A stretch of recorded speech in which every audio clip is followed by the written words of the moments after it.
A poor woman, desperate to save her child, offers her wedding ring to pay for medicine, but when a stranger sees it, he buys it for $1 million and simply says, "Come with me." But before we dive into the full story, let me know where you're watching from and what time it is. Now, subscribe to the channel and let's get started. The coughing from the back bedroom had grown worse over the past few days. Sarah Miller pressed a damp cloth to her son's forehead, her heart breaking at how small and fragile Ethan looked in the twin bed that once seemed too big for him. At 7 years old, he should have been outside playing with friends, chasing fireflies as summer gave way to autumn. Instead, he was fighting for every breath, his little chest rising and falling in an uneven rhythm that terrified her. "Mom?" Ethan's voice was barely a whisper, his eyes fluttering open. "Can I have some water?" "Of course, sweetheart." Sarah reached for the glass on the nightstand, gently lifting his head to help him drink. Even that small movement seemed to exhaust him. When he finished, he sank back against the pillow, his face flushed with fever despite the cool cloth. Sarah forced a smile. "Try to rest, okay? Dr. Bennett will be here soon." She smoothed his damp hair away from his forehead and quietly left the room, leaving the door ajar so she could hear him if he called. In the small kitchen of their apartment, Sarah gripped the edge of the sink, her knuckles turning white as she fought back tears. The stack of unpaid bills on the counter seemed to mock her.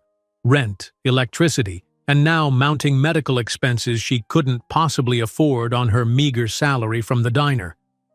3 months ago, when her ex-husband Daniel had announced he was moving across the country with his new girlfriend, he'd promised to keep sending child support. But the payments had stopped coming 6 weeks ago and her calls and messages went unanswered. Now Ethan was sicker than he'd ever been, and she was completely alone. A knock at the door startled her from her thoughts. She quickly wiped her eyes and went to answer it, relief washing over her when she saw Dr. Bennett, who had been their family doctor since Ethan was born. "Thanks for coming," Sarah said, stepping aside to let him in. "His fever's gotten worse, and the cough medicine isn't helping anymore." Dr. Bennett nodded, setting his worn leather bag on the coffee table. "Let's have a look at him." Sarah led him to Ethan's room, hovering anxiously in the doorway as the doctor examined her son. The examination seemed to take forever, each crease in the doctor's forehead deepening Sarah's worry. Finally, he packed up his stethoscope and thermometer, gesturing for Sarah to follow him out of the room.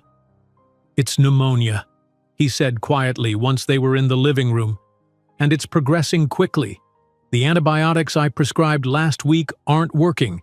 He needs a different medication, something stronger, and possibly hospitalization if he doesn't improve in the next 24 hours. Sarah's stomach dropped. "But I don't have health insurance," she whispered. "Not since I had to cut my hours at the diner. I can barely afford to keep the lights on." Dr. Bennett's expression softened with sympathy. He'd known Sarah since she was pregnant with Ethan, had watched her struggle to make ends meet after the divorce. "The new medication is expensive," he admitted, "but it's what he needs. Without it—" He didn't finish the sentence. He didn't have to.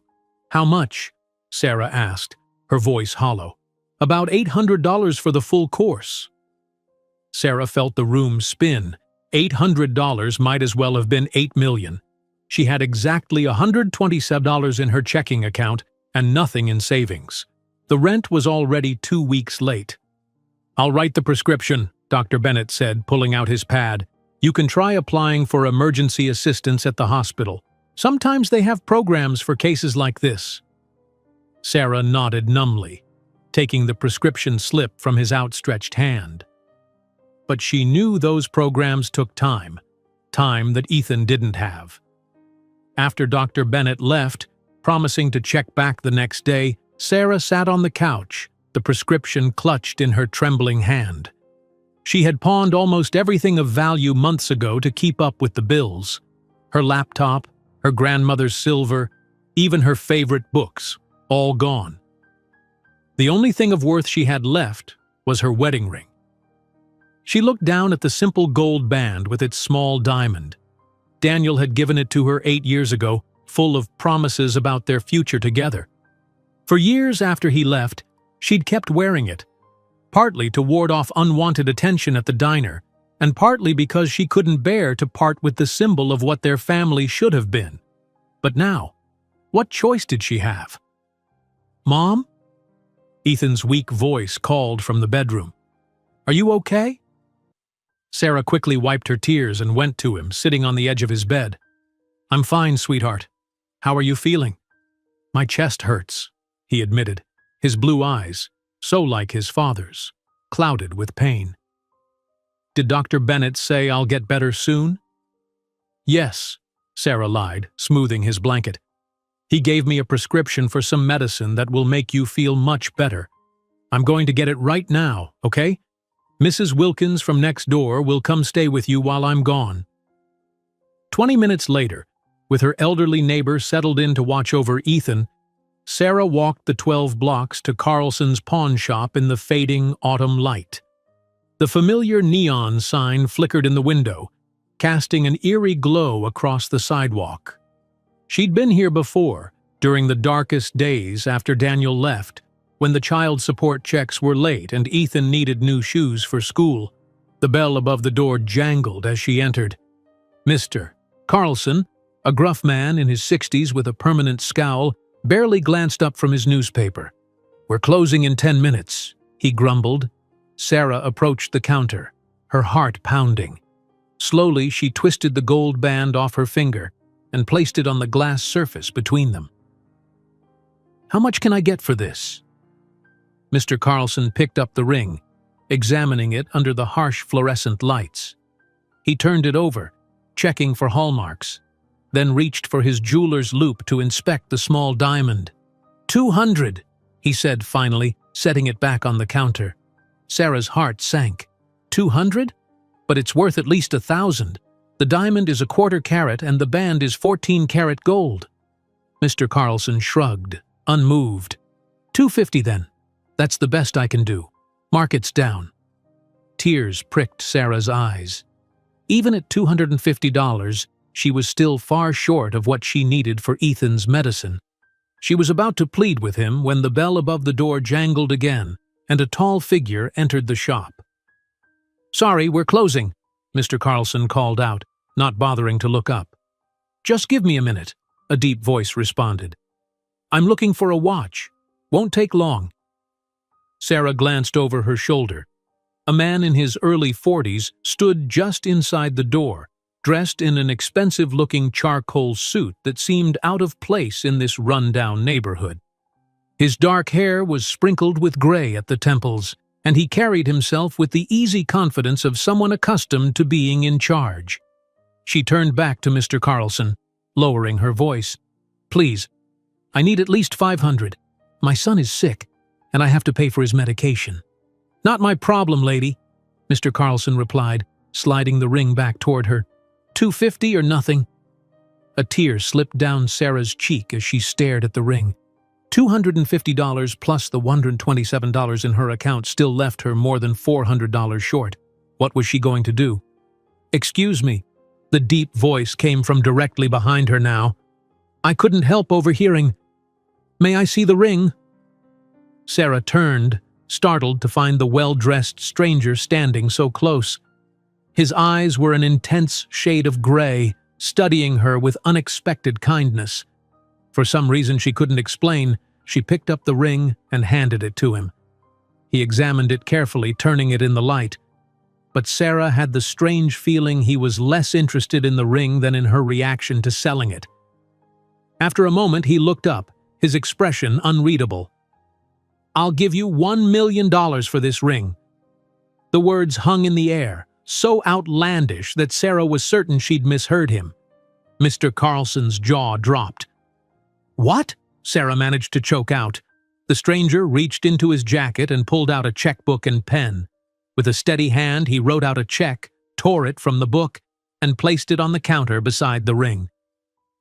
Sarah stared at the check, unable to process what she was seeing.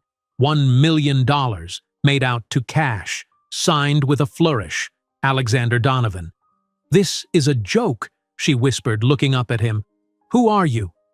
"Alexander Donovan," he replied simply, as if that explained everything. "And I assure you, the check is real. You can call my bank to verify if you'd like." He slid a business card across the counter next to the check. Sarah picked up the card with trembling fingers. Donovan Enterprises was embossed in silver on heavy cream cardstock, along with a phone number and address in the city's most exclusive business district. "Why?" she asked, her voice barely audible. "Why would you pay $1 million for this ring?" Alexander Donovan's expression softened almost imperceptibly. "Let's just say I have my reasons." He picked up the ring and slipped it into his pocket. Then he gestured toward the door. "Come with me." "Come with you? Where?" Sarah's mind was reeling, suspicion battling with desperate hope. "To get your son's medication," he replied, "and then we can discuss an opportunity that might solve your financial problems more permanently." Sarah hesitated, every warning bell ringing in her head. She didn't know this man.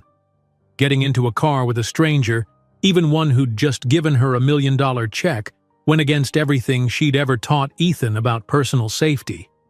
And yet, what choice did she have? If the check was real, it meant Ethan could get the medicine he needed. It meant they wouldn't lose their apartment. It meant she could finally stop living on the edge of disaster.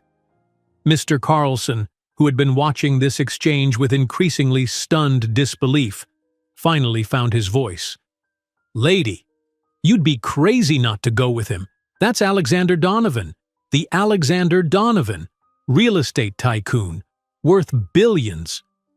Sarah looked back at the stranger, at Alexander Donovan, trying to reconcile this information with the man standing before her. Why would a billionaire be in a rundown pawn shop in her neighborhood? And why would he pay a fortune for her modest wedding ring? "My driver is outside," Alexander said quietly, seeming to understand her hesitation. "We'll go to the pharmacy first, get your son's medication. You can call your neighbor on the way to let her know you'll be a bit longer than expected. I promise you'll be home within 2 hours." Sarah took a deep breath, clutching the check and business card like lifelines. "Okay," she said finally, "but I need to get the medicine to my son first. That's all that matters right now." Alexander nodded, holding the door open for her. "Of course." As they stepped out into the evening air, Sarah saw a black luxury sedan idling at the curb, a uniformed driver standing beside it. This was really happening. "After you," Alexander said, opening the car door. Sarah slid into the plush leather interior, her heart pounding with a mixture of fear and wild hope as Alexander settled in beside her. As the car pulled away from the curb, she couldn't help wondering if she'd just made the best decision of her life, or the worst. The interior of Alexander Donovan's car was like nothing Sarah had ever experienced. Soft leather seats cradled her exhausted body while subtle lighting illuminated the spacious cabin. The privacy partition between them and the driver was raised, creating an intimate cocoon that made her acutely aware of the powerful stranger sitting beside her. "The nearest 24-hour pharmacy?" Alexander asked, his voice breaking the silence. "Central Pharmacy on Oakwood Avenue," Sarah replied, still clutching the prescription in her hand. She hesitated, then added, "I need to call my neighbor. Let her know I'll be a little longer." Alexander nodded, gesturing to a phone mounted in the car's console. "Please, go ahead." As Sarah dialed Mrs. Wilkins' number and briefly explained that she'd be delayed, she was conscious of Alexander watching her, his gray eyes attentive but unreadable. When she hung up, he pressed an intercom button and gave the driver directions to the pharmacy. "Thank you," Sarah said quietly, as the car pulled smoothly away from the curb. "For taking me to get Ethan's medicine, but I still don't understand. Why would you give me so much money for my ring? It can't possibly be worth anything close to $1 million. Alexander leaned back in his seat, his expression contemplative. For a moment, Sarah thought he might not answer at all. "The ring itself isn't what interests me," he finally said. "It's what it represents, the sacrifice you were willing to make for your son." Sarah frowned, confusion and wariness battling within her. "I don't understand." "Let me ask you something, Mrs. Miller. Sarah Miller. Mrs. Miller. That wedding ring, I'm assuming it's the last valuable thing you own, correct?" Sarah nodded slowly. "And yet you didn't hesitate to sell it for a fraction of its worth to help your son." It wasn't a question, but a statement of fact. "Of course," Sarah replied, her voice stronger now. "I'd sell everything I own if it would make Ethan well again. He's all that matters." A faint smile touched Alexander's lips. "Exactly. That kind of devotion is rare." Before Sarah could respond, the car slowed to a stop outside Central Pharmacy, its fluorescent lights harsh against the darkening sky. The driver appeared at Sarah's door, opening it with a formal nod. "I'll wait here," Alexander said. "Take your time."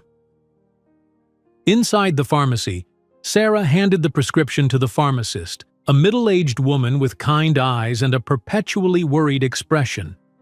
As the woman began processing the order, Sarah reached into her purse and pulled out the check, staring at it once more. $1 million. It was such an impossible sum that she half expected it to disappear if she looked away. Could she even cash it? Would a bank actually give her money for this slip of paper? And what would Alexander Donovan expect in return? "That'll be $789.43, the pharmacist announced, interrupting Sarah's thoughts. Sarah hesitated, then pulled out her debit card with its meager $127 balance. "I'm sorry, I don't think I can—" "Is there a problem?" Alexander's voice came from behind her. She hadn't heard him enter the pharmacy. "The medicine costs almost $800, Sarah explained, embarrassed. "I can't access the check you gave me until tomorrow at the earliest." Without a word, Alexander pulled out a platinum credit card and handed it to the pharmacist. The transaction was completed in seconds, and moments later, Sarah was clutching a white paper bag containing the medication that might save her son's life. "Thank you," she whispered, tears threatening to spill over. "I'll pay you back as soon as I can cash the check." Alexander waved away her words as they walked back to the waiting car. "Consider it a small advance. Now, I believe I mentioned an opportunity that might help with your financial situation more permanently." Once they were settled back in the car, Alexander pressed a button that darkened the windows, giving them complete privacy. "I've been searching for someone with your particular qualities for a long time, Mrs. Miller." Sarah tensed, suddenly very aware of how little she knew about this man. Noting her reaction, Alexander continued, "This is strictly a business proposition. I should have been clearer. I'm looking for someone to fill a role in my organization, one that requires absolute dedication and integrity." "What kind of role?" Sarah asked cautiously. "My nephew James is 13 years old. His parents, my brother and sister-in-law, died in a boating accident 2 years ago. I became his legal guardian, but my work takes me around the world for weeks at a time. James needs stability, structure, and most importantly, someone who will put his needs first." "You're offering me a job as, what, a nanny?" Alexander shook his head. "Much more than that. I'm looking for someone to manage my household and, more importantly, to provide James with the parental guidance he desperately needs. The position includes a generous salary, full benefits, and accommodations for you and your son at my estate outside the city." Sarah stared at him, trying to process what he was saying. "And you're offering this to me, a complete stranger, based on the fact that I was selling my wedding ring to buy medicine for my child?" "I've spent the past 6 months interviewing candidates, professional nannies, household managers, even a few former teachers, all with impressive resumes and excellent references." Alexander's expression hardened slightly.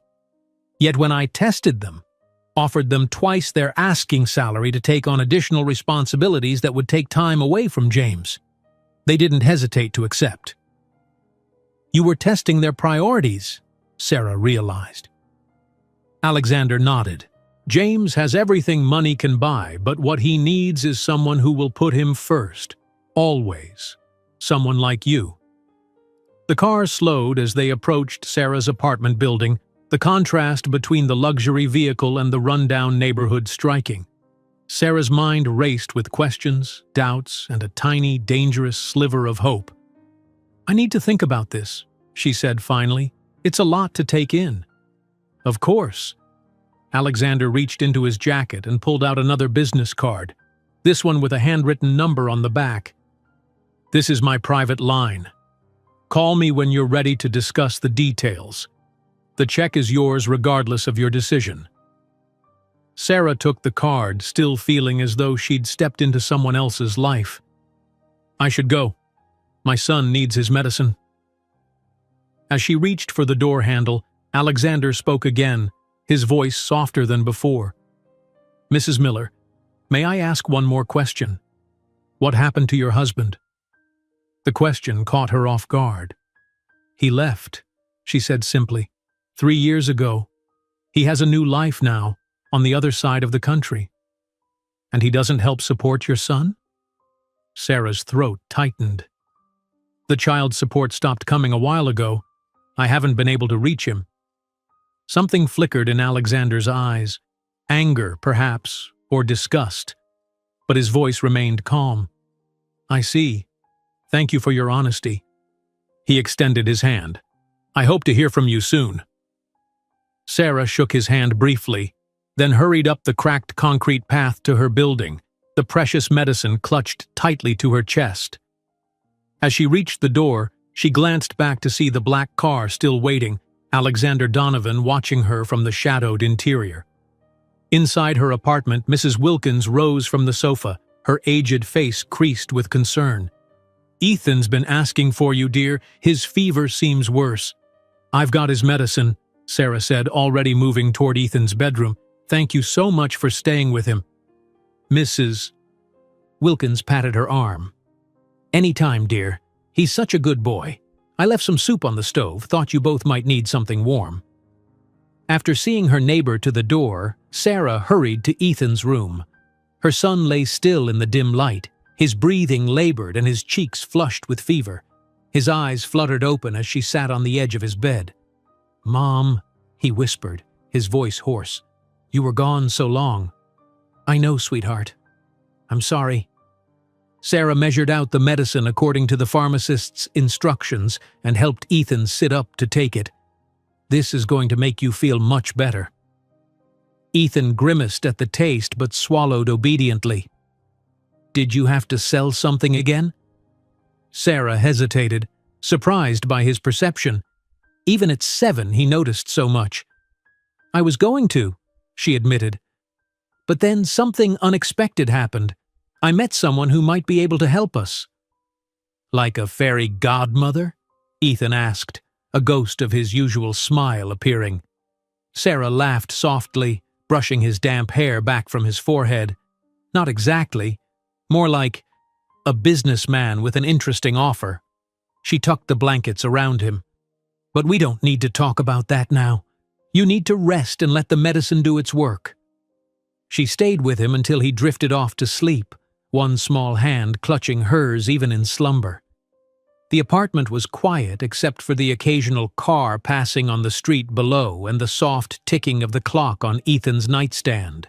For the first time in hours, Sarah had a moment to process everything that had happened. The $1 million check was still in her purse, along with Alexander Donovan's business card. The offer he'd made seemed too good to be true. A well-paying job, a secure place to live, health benefits that would cover Ethan's medical needs. It would solve every problem that had been keeping her awake at night. But she'd be working for a man she'd just met, living in his home, becoming responsible for his orphaned nephew. And why her? The story about testing candidates made sense on one level, but there was something Alexander wasn't telling her. She could feel it. Sarah gently extracted her hand from Ethan's and went to the kitchen. She needed to eat something, to clear her head and think rationally.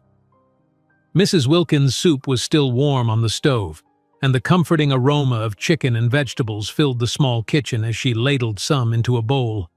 As she ate, Sarah's gaze kept returning to her bare left hand, the pale indentation where her wedding ring had been for the past 8 years, a visible reminder of the choice she'd made tonight. She hadn't regretted taking off the ring, not when it meant getting medicine for Ethan. But now, with the ring gone and $1 million check in its place, she felt as though she'd closed one chapter of her life and opened another. The question was, what would this new chapter bring? And could she trust the mysterious man who had just rewritten her future with the stroke of a pen? Morning light filtered through the thin curtains of Sarah's apartment as she sat at the kitchen table, staring at the check that had turned her world upside down. She'd barely slept, checking on Ethan every hour, relieved to find his fever slowly dropping as the medicine took effect. Now, with her son still sleeping peacefully, she had time to think. The check looked legitimate. The watermark, the signature, the quality of the paper, everything suggested it was real. But $1 million? For a wedding ring worth perhaps 1,000? Nothing about it made sense.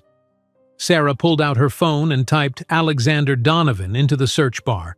Immediately, dozens of articles appeared. Alexander Donovan, CEO of Donovan Enterprises. Real estate magnate, philanthropist.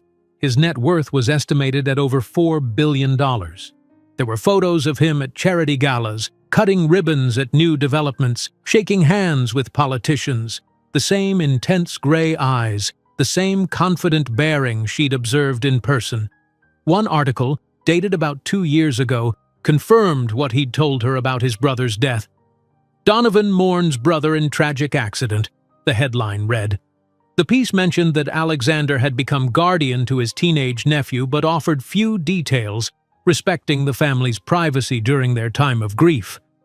So that part of his story checked out, but the job offer still seemed suspicious. Why her? Why not hire a professional with experience caring for traumatized children? And the $1 million check? Was it just an elaborate test of her character? Would the bank laugh in her face if she tried to deposit it? A soft cough from Ethan's room pulled her from her thoughts. She hurried to check on him, finding him awake and looking markedly better than he had the night before. "Mom?" he asked, his voice stronger than it had been in days. "Can I have some juice?" Relief washed over her. "Of course, sweetheart. How are you feeling?" "My chest doesn't hurt as bad," he said, sitting up a little. "And I'm hungry." Sarah smiled, touching his forehead, still warm but not burning hot as it had been. "That's great news. I'll get you some juice and toast. Dr. Bennett will be happy to hear you're feeling better." In the kitchen, as she prepared Ethan's breakfast, Sarah made up her mind. She would go to the bank and try to deposit the check. If it cleared, she would use a small portion to pay their overdue rent and bills and put the rest in a separate account until she decided what to do about Alexander's job offer.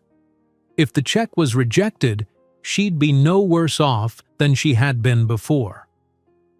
After making sure Ethan was comfortable with his breakfast and favorite cartoon, Sarah called Mrs. Wilkins to ask if she could watch him for a couple of hours.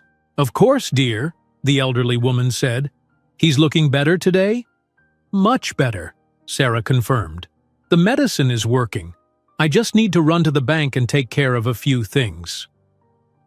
An hour later, Sarah sat across from a bank manager in a small private office, her hands clasped tightly in her lap as he examined the check. "This is unusual," Mr. Peterson said, adjusting his glasses as he studied the signature. "A check of this size would typically be handled through a wire transfer. May I ask what it's for?" Sarah had anticipated this question and prepared an answer that was technically true without revealing the strange circumstances. Mr. Donovan purchased an item of significant sentimental value to him. This was the agreed-upon price. Mr. Peterson raised his eyebrows but nodded. "I'll need to verify the funds with Mr. Donovan's bank. It might take a few hours, possibly until tomorrow. Will that be acceptable?" "Of course," Sarah replied, trying to keep her voice steady. This was really happening. And how would you like to handle the funds, assuming everything checks out? I'd like to open a separate savings account for most of it, Sarah said. But I need about $3,000 in my checking account as soon as possible. Mr. Peterson nodded, his expression softening slightly. For immediate expenses? Yes. Medical bills, rent, things like that. I understand. Why don't I see if we can advance you that amount today, against the check? If Mr. Donovan's bank confirms the funds, we'll deposit the remainder as you've requested. Sarah could have hugged him. That would be incredibly helpful. Thank you. By the time she left the bank, Sarah had $3,000 in her checking account, more money than she'd had at one time in years. She paid the overdue rent at the management office, settled the electric bill that had been threatening disconnection, and stopped by the pharmacy to pay back the cost of Ethan's medicine. The pharmacist looked at her strangely when she handed over 8 crisp $100 bills, but Sarah simply smiled and left before any questions could be asked. Her last stop was the grocery store, where she filled a cart with fresh fruits and vegetables, quality proteins, and a few treats she knew would tempt Ethan's still-recovering appetite. As she waited in the checkout line, her phone rang. An unknown number. "Hello?" she answered cautiously. "Mrs. Miller, this is Alexander Donovan." His deep voice was unmistakable. "I hope I'm not interrupting anything important." Sarah stepped out of line, leaving her cart to the side. "No, not at all. I was just at the grocery store." "Good. I wanted to check on your son. Is he responding well to the medication?" The genuine concern in his voice surprised her. "Yes, he's much better today. The fever's down and he's eating again. Thank you for asking." "I'm glad to hear it." There was a brief pause. "Have you had a chance to think about my offer?" Sarah took a deep breath. "I have, but I still have questions. Many questions." "I'd expect nothing less. Would you be willing to visit my home tomorrow? You can bring your son, of course, see the estate, meet James, and we can discuss the details of the position in person." Sarah hesitated. Part of her still couldn't believe this was happening. But another part, the part that had been struggling to keep Ethan fed and housed for the past 3 years, saw an opportunity that couldn't be ignored. "Yes," she said finally. "We can come tomorrow. Ethan should be well enough for a short trip by then." "Excellent. I'll send a car for you at 10 if that suits." "That's fine. Thank you." After hanging up, Sarah returned to her cart, her mind racing. Tomorrow, she would see Alexander Donovan's world up close. She would meet the nephew he wanted her to care for, and she would decide whether to accept an offer that could change her and Ethan's lives forever. When she returned to the apartment, laden with groceries, she found Ethan sitting up in bed, coloring in one of his well-worn activity books, while Mrs. Wilkins knitted in the chair beside him. "Mom, I ate all my lunch and my fever's almost gone," Ethan announced proudly. Mrs. Wilkins nodded in confirmation. "He's been a perfect patient. Even took a little nap after lunch." "That's wonderful," Sarah said, bending to kiss Ethan's forehead, which was indeed much cooler than before. "Thank you, Mrs. Wilkins. Let me get these groceries put away and then I'll fix you a nice cup of tea before you go." Once Mrs. Wilkins had departed with a loaf of fresh bread as a thank you gift, Sarah sat on the edge of Ethan's bed. "I have something exciting to tell you," she began. "We've been invited to visit a very grand house tomorrow. There's a boy named James who lives there and he might like to meet you." Ethan's eyes widened. "A grand house? Like a castle?" Sarah laughed. "Not quite a castle, but very nice, I think. The man who owns it is named Mr. Donovan. He's the one who helped us get your medicine last night." "The businessman? Not a fairy godmother?" Ethan asked, remembering their conversation from the night before. "That's right. Mr. Donovan has offered me a job working at his house, taking care of things there and helping to look after James, who's his nephew. If I take the job, we would live there too." Ethan's expression grew serious, his young brow furrowing in thought. "Would I still go to my school? Would I still see Tommy and Lucas?" Sarah's heart tightened. Tommy and Lucas were Ethan's best friends, the sons of another single mother in their building. No, sweetheart. Mr. Donovan's house is in a different area. You'd go to a new school and make new friends? Oh. Ethan looked down at his coloring book, absently tracing a red crayon over the lines he'd already filled. Would I have my own room? Yes, I'm sure you would. Would you be happier there, Mom? You wouldn't have to work so many jobs? The question caught Sarah off guard. She hadn't realized Ethan had noticed how tired she was, how stretched thin by working the diner job during the day and taking online data entry work at night after he was asleep. I would only have one job, she said carefully. And yes, I think I might be less tired. But what matters most is what's best for you. That's why we're going to visit tomorrow to see if it feels right for both of us. Ethan nodded solemnly. Okay. I'll try to like it. Sarah hugged him, her throat tight with emotion. You're the best son in the whole world, do you know that? Ethan hugged her back. And you're the best mom. After a moment, he pulled away, his expression brightening. Can we have spaghetti for dinner? With garlic bread? Absolutely, Sarah laughed, grateful for his resilience. Spaghetti and garlic bread it is. That night, after Ethan was asleep, Sarah sat at her small kitchen table with a notepad, making a list of questions for Alexander Donovan. What exactly would her duties be? What were the terms of employment? What was James like? She needed to know everything before she could make such a life-altering decision. As she wrote, her gaze drifted to the window. Outside, the city hummed with its usual nighttime energy, traffic sounds blending with distant sirens and the bass from a party somewhere down the block. This had been her world for so long, the struggle, the constant worry, the making do with too little. The thought of leaving it behind was both exhilarating and terrifying.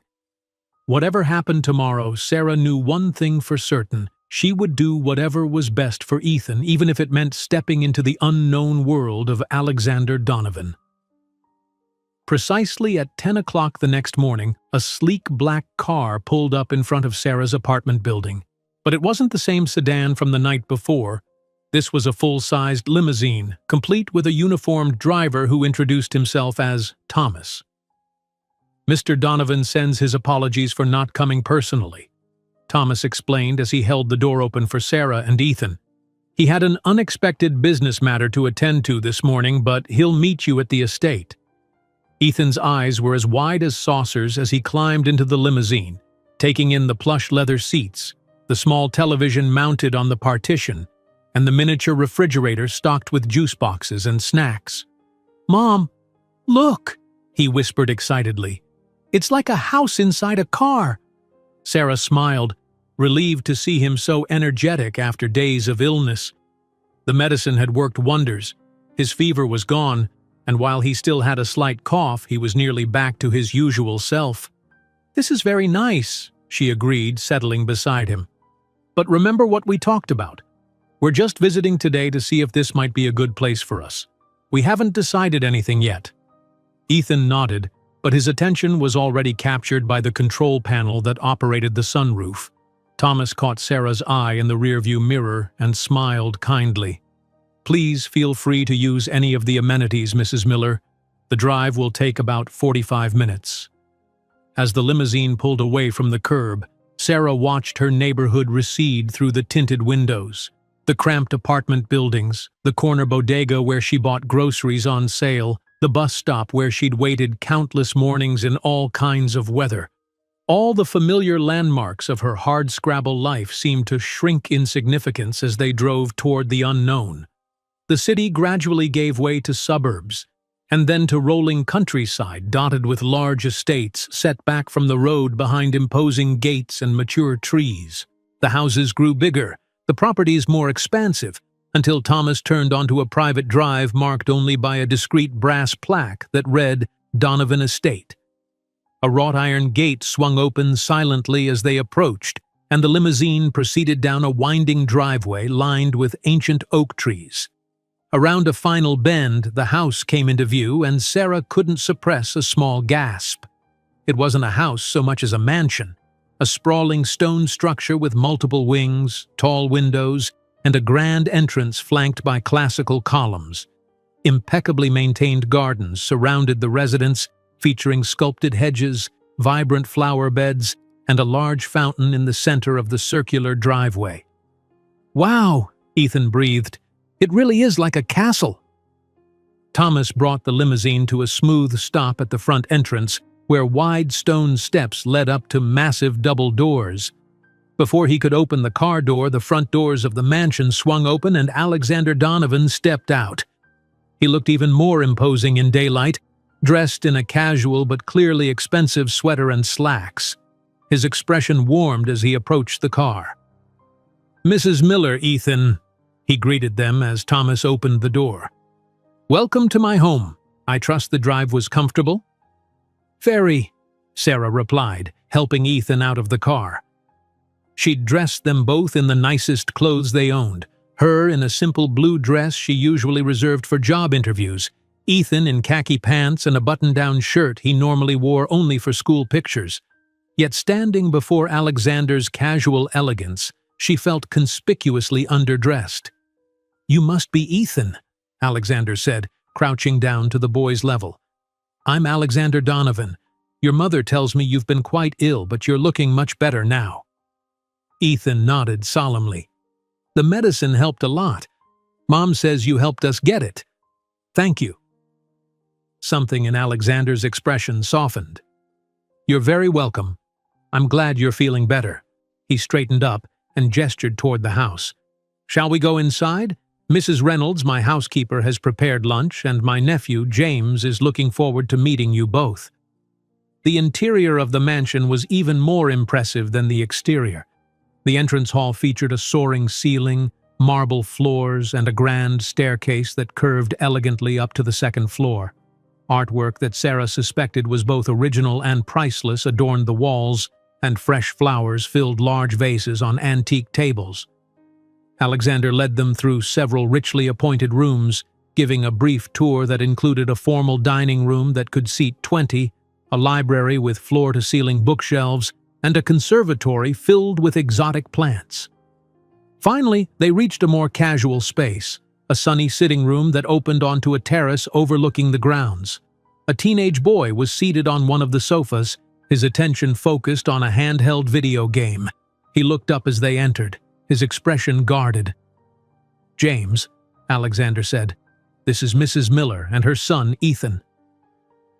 James stood reluctantly, shoving the game into his pocket. He was tall for 13, with the same dark hair and gray eyes as his uncle, though his were partially hidden behind the fringe that fell across his forehead. "Hi," he said flatly. "It's nice to meet you, James," Sarah responded warmly, nudging Ethan slightly. "Hi," Ethan echoed, looking up at the older boy with undisguised curiosity. An awkward silence fell, broken by the arrival of an older woman in a practical dress and apron, whom Alexander introduced as Mrs. Reynolds, the housekeeper. She announced that lunch was ready to be served on the terrace if they wished. "Perfect," Alexander said. "We can enjoy the pleasant weather while we talk." The terrace was set with a table that, while smaller than the formal dining room, was still elegant with crisp linens and fine china. The view overlooked perfectly manicured gardens that stretched to a shimmering lake in the distance. Sarah had never seen anything like it outside of movies. As they were seated, Mrs. Reynolds brought out a selection of sandwiches, fresh fruit, and homemade lemonade. Ethan's eyes widened at the spread, but he remembered his manners, placing his napkin in his lap as Sarah had taught him. "So, Ethan," Alexander began as they started to eat, "your mother tells me you're 7. What grade are you in at school?" "Second grade," Ethan replied. "I like it. I'm good at math and reading."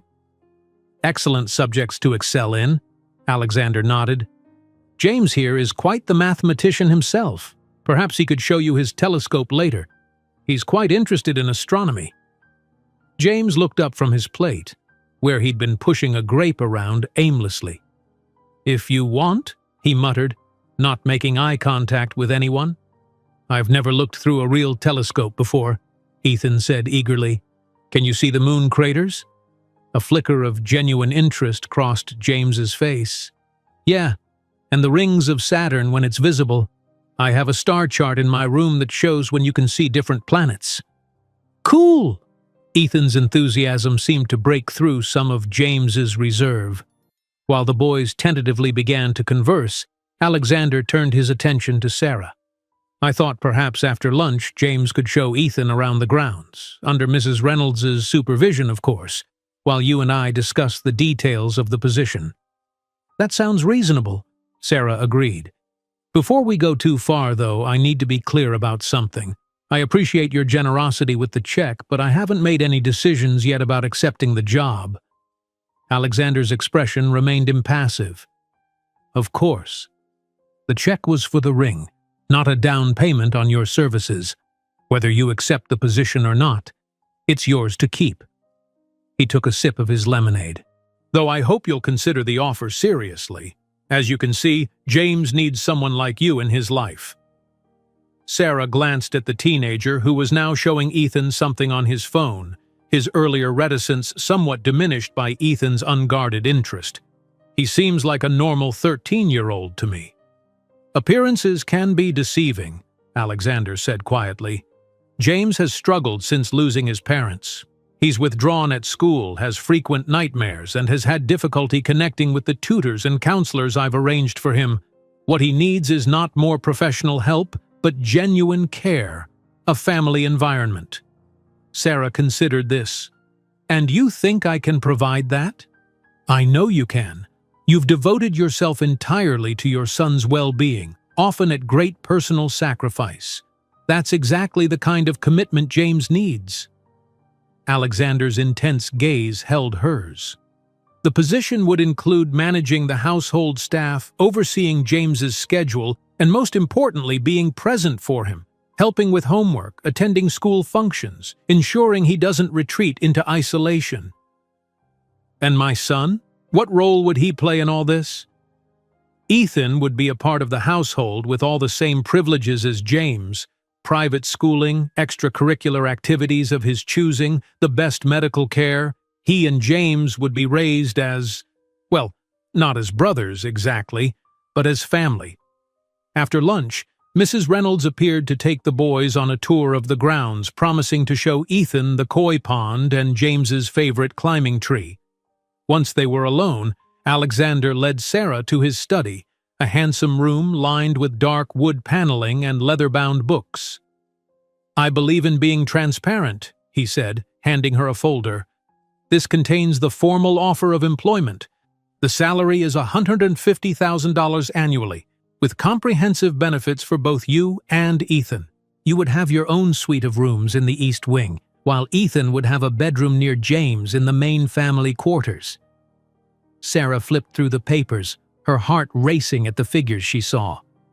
The salary was more than 5 times what she currently earned. There was a health insurance plan, a retirement package, even a college fund for Ethan. This is extremely generous, she said carefully. It reflects the importance of the role. Alexander moved to stand by the window, looking out over the estate. I travel frequently for business, sometimes for weeks at a time. When I'm gone, you would be responsible for everything here, including making decisions for James's welfare. That's a lot of responsibility to entrust to someone you've just met. Alexander turned back to her, his expression serious. I'm an excellent judge of character, Mrs. Miller. It's a necessary skill in my line of work. From the moment I saw you in that pawn shop, willing to sell your wedding ring for your child's medicine, I knew you had the qualities I've been searching for. There was something in his tone, something underneath the confidence, that made Sarah pause. Why is this so important to you, Mr. Donovan? Surely there are professional agencies that could provide qualified care for James? Alexander was silent for a long moment. When he finally spoke, his voice was softer than before. My brother and I were raised by a succession of nannies and boarding schools. Our parents were distant, career-focused. When Peter had James, he promised things would be different for his son, and they were, until the accident. He met Sarah's gaze directly. I promised my brother I would give James the family life that we never had. I'm trying to keep that promise. The vulnerability in his admission caught Sarah off guard. This powerful, wealthy man was revealing a very personal motivation, one she hadn't expected. I understand wanting to give a child what you didn't have, she said quietly, but this is still a big decision. For both me and Ethan. Take all the time you need to think about it, Alexander replied. The offer stands regardless of when you decide. The rest of the afternoon passed in a blur of grandeur and unexpected moments of connection. Mrs. Reynolds returned with the boys, Ethan chattering excitedly about the koi pond and the greenhouse filled with exotic plants. Even James seemed more animated, a hint of color in his previously pale cheeks. James showed me his treehouse, Ethan announced. It has real windows and solar lights and everything. It's not really a treehouse, James corrected, though without the sullenness from earlier. It's a tree observatory. Uncle Alex had it built so I could use my telescope without light pollution from the house. Alexander smiled at his nephew's enthusiasm. Perhaps you could show Mrs. Miller later? I'm sure she'd be interested in seeing your setup. James shrugged, but not dismissively. Sure, if she wants to. Sarah caught Alexander's eye, recognizing the subtle communication. See how he's opening up already? She had to admit the change in James since lunch was remarkable. The guarded, monosyllabic boy had given way to someone more engaged, more willing to connect, at least with Ethan. I'd love to see it, Sarah said warmly. I don't know much about astronomy, but I've always thought the stars were beautiful.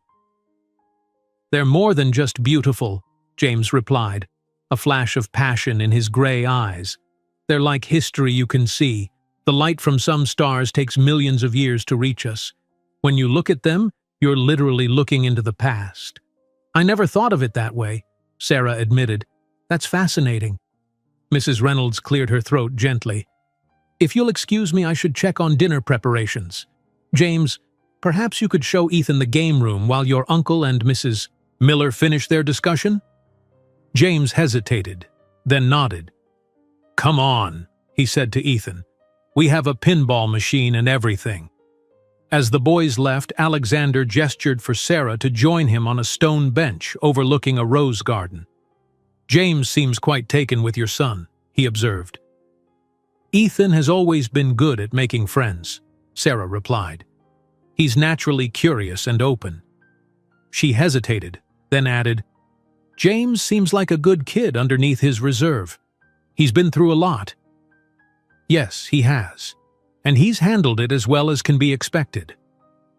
Alexander's expression softened as he watched a pair of butterflies dance over the roses. My brother and his wife were wonderful parents. Warm, engaged, the kind Peter and I never had. Their loss left a hole in James's life that I can't fill on my own. Sarah studied Alexander's profile, noting the subtle lines of strain around his eyes. You've done your best, I'm sure. My best isn't enough. I'm away too often, and when I am here... He trailed off, then shook his head. Business comes naturally to me. Personal connections are more challenging. Because of how you were raised? Alexander nodded. Our parents viewed children as investments, not individuals with emotional needs. They provided every material advantage but little affection. I learned to navigate that world effectively, but James needs more. He needs what you give Ethan, unconditional love and steady presence. Sarah was silent for a moment, absorbing his words. There was a vulnerability in his admission that seemed at odds with his powerful persona. Can I ask you something, Mr. Donovan? Of course. Why the ring? Why pay so much for something so ordinary? A faint smile touched his lips. Is that what's been bothering you? The explanation is simple enough. I needed a way to help you that you would accept. You strike me as someone with too much pride to take charity, but you would accept a transaction, even an absurdly lopsided one. if it meant helping your son. Sarah felt a flush of embarrassment at how accurately he'd read her. So it was all just a pretext to offer me this job? Not entirely. The moment I saw you in that pawn shop, ready to sell something precious for your child's medicine, it reminded me of my brother. He would have done anything for James. Alexander met her gaze directly. The million was a gesture of respect for that kind of devotion. The job offer is something separate, though born from the same recognition of your character. Sarah wasn't entirely convinced. But before she could press further, the sound of children's laughter drifted from an open window above them. Ethan's high, clear giggle mingled with a deeper chuckle that she realized must be James's, perhaps his first genuine laugh in a long time. "They seem to be getting along well," she observed. "Yes, they do." Alexander stood, offering her his hand. "Would you like to see the rest of the house? The areas that would be your domain if you accept the position?" The eastern wing contained a suite that would be Sarah and Ethan's living quarters. A spacious sitting room, 2 bedrooms, and a private bathroom that was larger than her entire current apartment. The furnishings were elegant but comfortable, with warm colors and soft fabrics that created an inviting atmosphere. "Mrs. Reynolds thought you might prefer to add your own personal touches," Alexander explained as Sarah ran her hand over the smooth surface of an antique writing desk. "The rooms can be redecorated to your taste." "They're beautiful as they are," Sarah replied honestly. "More beautiful than anywhere I've ever lived." Next, Alexander showed her the family quarters, including James's bedroom, a large space filled with books, astronomical charts, and models of the solar system, and the room that would be Ethan's, directly across the hall. "This used to be the nursery when James was smaller," Alexander explained. "It's been updated, but if Ethan would prefer different decor..." Sarah looked around the cheerful room with its built-in bookshelves, window seat overlooking the gardens, and adjoining bathroom. It was a child's dream bedroom, thoughtfully designed and perfectly maintained. "I think he'd love it just as it is," she said softly. The tour continued through the kitchen, a chef's paradise where Mrs. Reynolds ruled with gentle authority, the indoor pool, the home theater, and finally Alexander's study once again, where he offered her tea. "I know it's a lot to take in," he said as he poured from a silver teapot, "but I hope you're beginning to see how you and Ethan might fit here." Sarah accepted the delicate china cup, gathering her thoughts. "It's an incredible opportunity," she admitted, "but I still have concerns. I'd be worried if you didn't. Please, tell me what's on your mind." "For one thing, I don't have experience managing a household like this. I've never supervised staff or coordinated the kind of lifestyle you maintain." Alexander waved this away.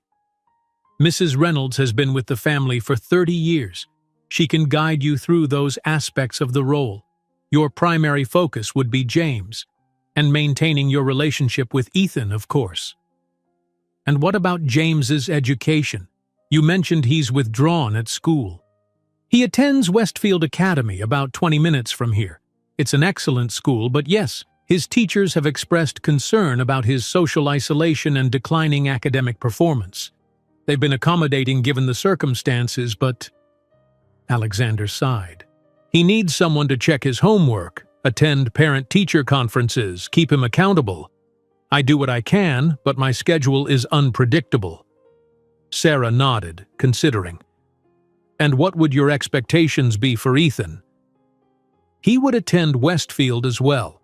The school has an outstanding elementary program. Beyond that, he would simply be a child in a home where his needs are met and his interests encouraged." Alexander set down his cup. "Mrs. Miller, Sarah, I want to be clear. I'm not asking you to pretend this is a conventional family arrangement. I'm offering you a professional position with clear boundaries and expectations. But within those parameters, I hope both James and Ethan would benefit from a stable, nurturing environment." It was the first time he'd used her first name, and something about the way he said it made Sarah look up sharply. There was an intensity in his gaze that she couldn't quite interpret. Not romantic exactly, but personal, in a way that transcended employer and potential employee. "I need to discuss this with Ethan," she said finally. "He seemed to enjoy today, but moving here would mean big changes for him. New school, new friends, new routines." "Of course. Family decisions should be made as a family." Alexander stood, moving to a cabinet in the corner of the study. "While you're considering, there's something else I'd like to show you." He returned with a small velvet box which he placed on the table between them. "Your wedding ring." Sarah stared at the box in surprise. "You still have it? I assumed you'd gotten rid of it." "Why would I do that? It was important to you." He opened the box, revealing the simple gold band with its small diamond. "It represents something valuable. Your commitment to your son, your willingness to sacrifice for him. I never intended to keep it." Sarah reached out hesitantly and touched the ring, memories flooding back, not of Daniel, but of Ethan. His birth, his first steps, his first day of school, all the moments when this ring had been a part of her identity as his mother. "Thank you," she said quietly, closing the box without taking the ring. "But I sold it. It's yours now." Alexander studied her for a moment, then nodded, respecting her decision. "It will be here if you ever want it back." Before Sarah could respond, the door to the study opened, and James appeared, Ethan at his side. "Uncle Alex? Mrs. Reynolds says dinner will be ready in 30 minutes. Is it okay if I show Ethan the tree observatory before then?" Alexander glanced at Sarah, deferring to her judgment. "That's fine," she replied with a smile. "Just be careful, Ethan. Listen to James and do as he says, okay?" "I will," Ethan promised, already bouncing with excitement. As the boys left, Sarah caught a glimpse of James placing a protective hand on Ethan's shoulder, guiding him down the hallway. It was a small gesture but revealing. The teenager taking responsibility for the younger child, finding purpose in being a mentor. "James hasn't shown anyone his observatory in months," Alexander said quietly. "Not even me." Sarah nodded, understanding the significance. Whatever she decided about the job offer, something important had already happened today. A lonely boy had found a connection, a reason to emerge from his shell. Dinner was served in a smaller, more intimate dining room than the formal one Sarah had seen earlier. Mrs. Reynolds had prepared a meal that somehow managed to appeal to everyone at the table, sophisticated enough for Alexander, but with options that tempted both Ethan and James.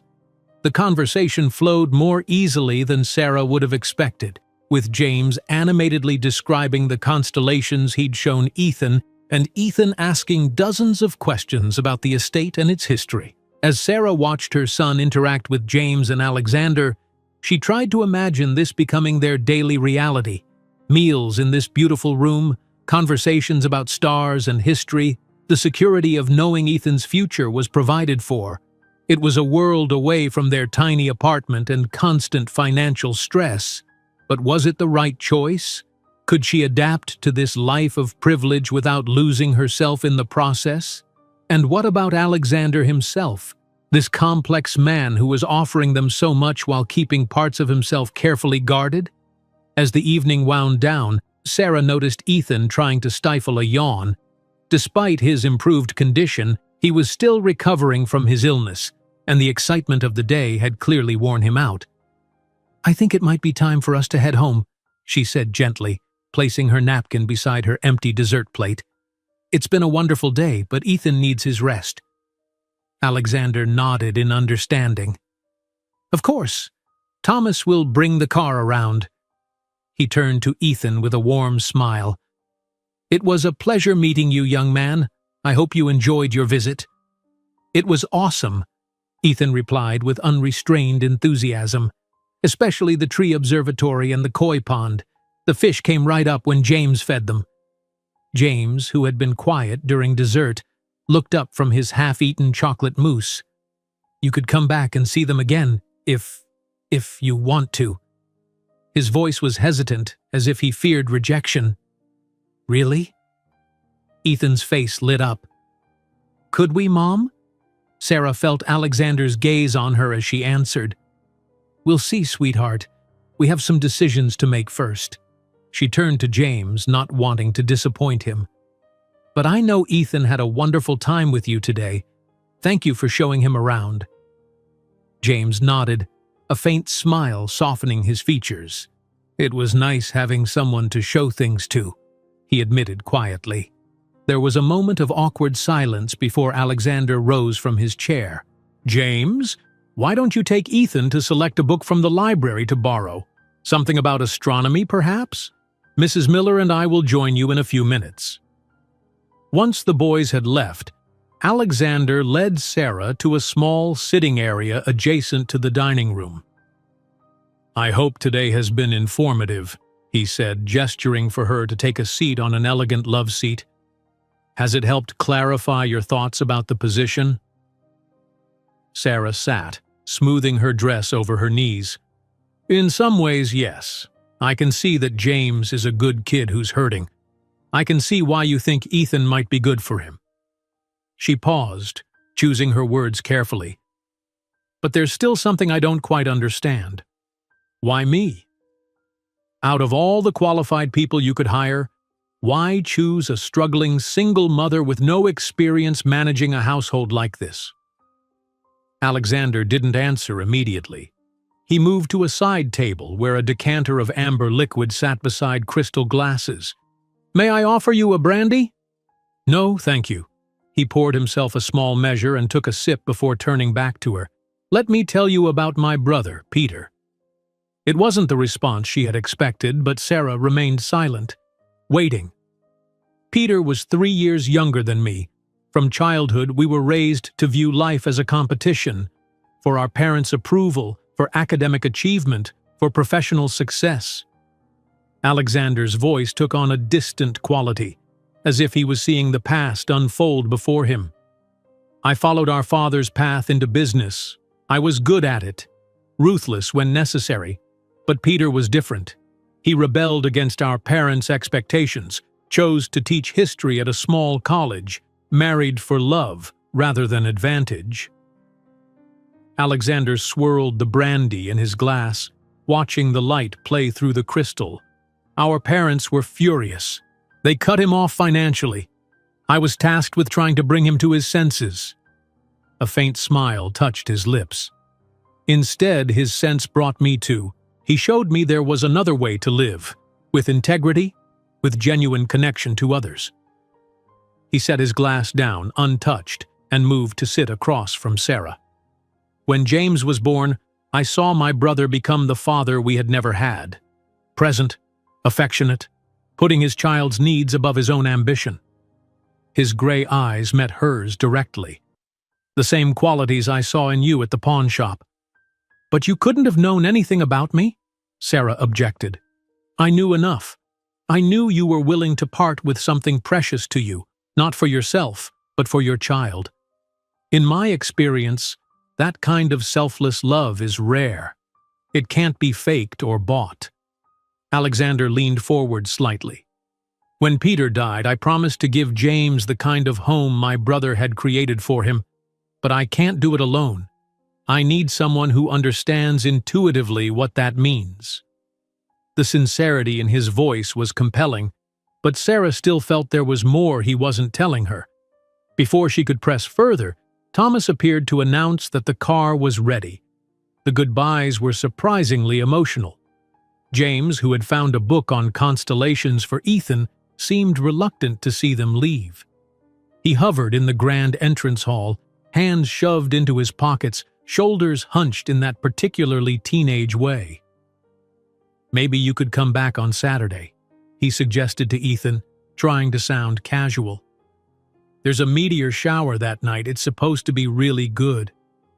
Ethan looked to Sarah, hope written plainly on his face. "We'll let you know," she promised, touched by the connection that had formed between the boys. "Thank you for everything, James. You've been a wonderful host." To her surprise, James stepped forward and gave Ethan a quick, awkward hug. See you soon, maybe," he mumbled before retreating up the grand staircase, offering a final wave from the landing. Alexander walked them to the waiting car. "I won't pressure you for an answer now," he said to Sarah. "Take time to discuss it with Ethan, to consider what's best for both of you." He handed her a thick envelope. "This contains all the information you'll need. Details about the position, the contract, information about Westfield Academy for Ethan. My private number is there as well, should you have any questions." Sarah accepted the envelope, acutely aware of how much her life had changed in just 2 days. "Thank you for today, for everything." Alexander's expression softened in a way she hadn't seen before. "The gratitude is mine, Sarah. Regardless of your decision, seeing James connect with your son today has been significant." He hesitated, then added, "I believe in fate, in things happening for a reason. Perhaps there was a reason you were in that pawn shop when I walked in."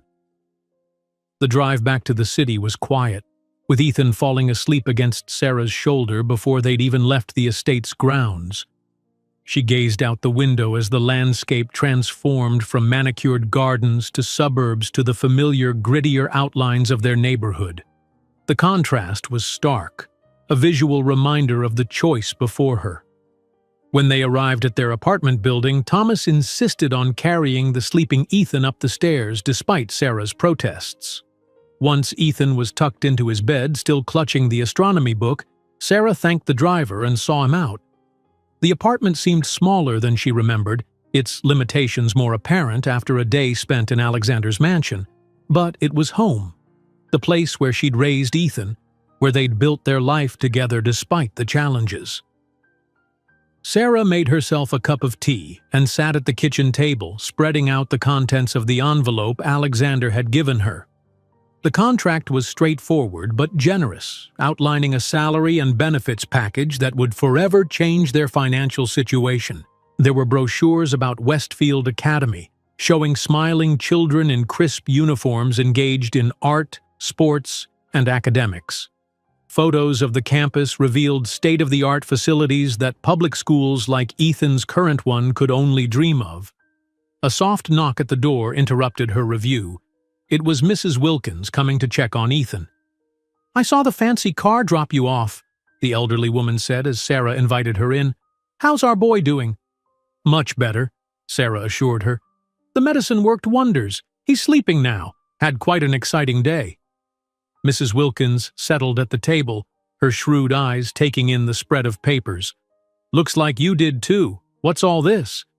Sarah hesitated, then decided she could use a trusted perspective. She explained about Alexander, the job offer, the estate, and James, watching Mrs. Wilkins's expression cycle through disbelief, concern, and finally thoughtful consideration. "So this rich fellow wants to hire you to look after his nephew and run his household," Mrs. Wilkins summarized. "And you and Ethan would live in his mansion, with Ethan going to some fancy private school." "That's the offer," Sarah confirmed. "It sounds almost too good to be true." Mrs. Wilkins snorted softly. "In my experience, things that sound too good to be true usually are, but not always." She reached across the table and patted Sarah's hand. "You're a smart girl, Sarah. You've been through the ringer these past few years, raising that boy on your own. You've got good instincts. What are they telling you about this man and his offer?" Sarah considered the question. "That he's genuinely concerned about his nephew. That he's not quite what he seems on the surface. There's a sadness in him behind all the wealth and power." "And do you trust him?" "I think I do," Sarah said, somewhat surprised by her own answer. "He returned my wedding ring today. He didn't have to do that. And he's been straightforward about what he wants from me. Stability for James, a family environment." Mrs. Wilkins nodded slowly. "And Ethan? How does he feel about all this?"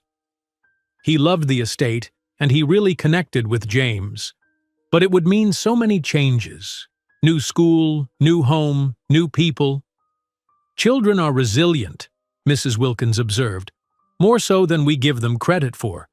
And it sounds like this would give him opportunities you couldn't provide otherwise." That's what I keep thinking, Sarah admitted. But is it selfish of me to consider it? To uproot him from everything familiar for the promise of a better life? Mrs. Wilkins chuckled softly. Selfish? Girl, you're the least selfish person I know. You've sacrificed everything for that boy. Her expression grew serious. Sometimes the best thing we can do for our children is to make the hard choices that open doors for them. My Charlie and I moved halfway across the country when our kids were small, for a job opportunity. It was terrifying, leaving our family and friends behind. But it turned out to be the best decision we ever made. After Mrs. Wilkins left, Sarah checked on Ethan, smiling at the sight of him curled around the astronomy book, his face peaceful in sleep. She gently brushed a strand of hair from his forehead, thinking about all she wanted for him: security, education, opportunities to pursue his interests, a life not constrained by constant financial worry. Alexander's offer would provide all of that and more, but it would also mean entangling their lives with his, becoming part of a world so different from their own. Could she navigate that world without losing herself? Could she give Ethan roots in a place built on privilege when she'd raised him to value simplicity and hard work? Her phone chimed with a text message. It was from the bank, confirming that Alexander's check had cleared and the funds were now available in her accounts. $1 million, a sum that could change everything, even if she declined the job offer. Sarah sat on the edge of Ethan's bed watching him sleep, remembering all the nights she'd done this same thing, worrying about bills, about his future, about how to give him the life he deserved. She thought about James, so clearly in need of the kind of love and stability she knew how to provide. She thought about Alexander, the complicated man behind the powerful facade, trying in his own way to honor his brother's memory. By the time the first light of dawn filtered through Ethan's curtains, Sarah had made her decision. When Ethan woke the next morning, Sarah was ready with his favorite breakfast: blueberry pancakes with real maple syrup, a luxury they could now afford. As he dug in eagerly, she broached the subject that had kept her up most of the night. "Ethan, we need to talk about Mr. Donovan's offer," she began, sliding into the chair across from him. "About the job and living at his house." Ethan looked up, syrup glistening on his chin. "Are we going to take it?" "That depends. I want to know how you feel about it." Sarah reached across the table and took his small hand in hers. "It would mean big changes for us. A new home, a new school for you, new people in our lives." Ethan considered this, his expression surprisingly thoughtful for a 7-year-old. "Would I still get to see Tommy and Lucas sometimes?" "We'd make sure of it," Sarah promised. "We wouldn't be moving far away, and they could visit us at the estate." "Would I have to share my room with James?" Sarah smiled. "No, you'd have your own room. The one we saw yesterday, remember? With the big window seat?" Ethan nodded, then asked the question Sarah hadn't expected. "Would you be happier there, Mom? You wouldn't have to work so much?" A lump formed in Sarah's throat. Even at his young age, Ethan had noticed how tired she was, how stretched thin by multiple jobs and constant worry. "I would work there, but yes, it would be different. Less stressful in some ways." "I liked James," Ethan said after a moment of contemplation. "He's sad, but he's nice. He said he'd teach me about the stars." "He did seem to like you very much," Sarah agreed. "And Mr. Donovan is kind of scary, but in a good way, like a superhero."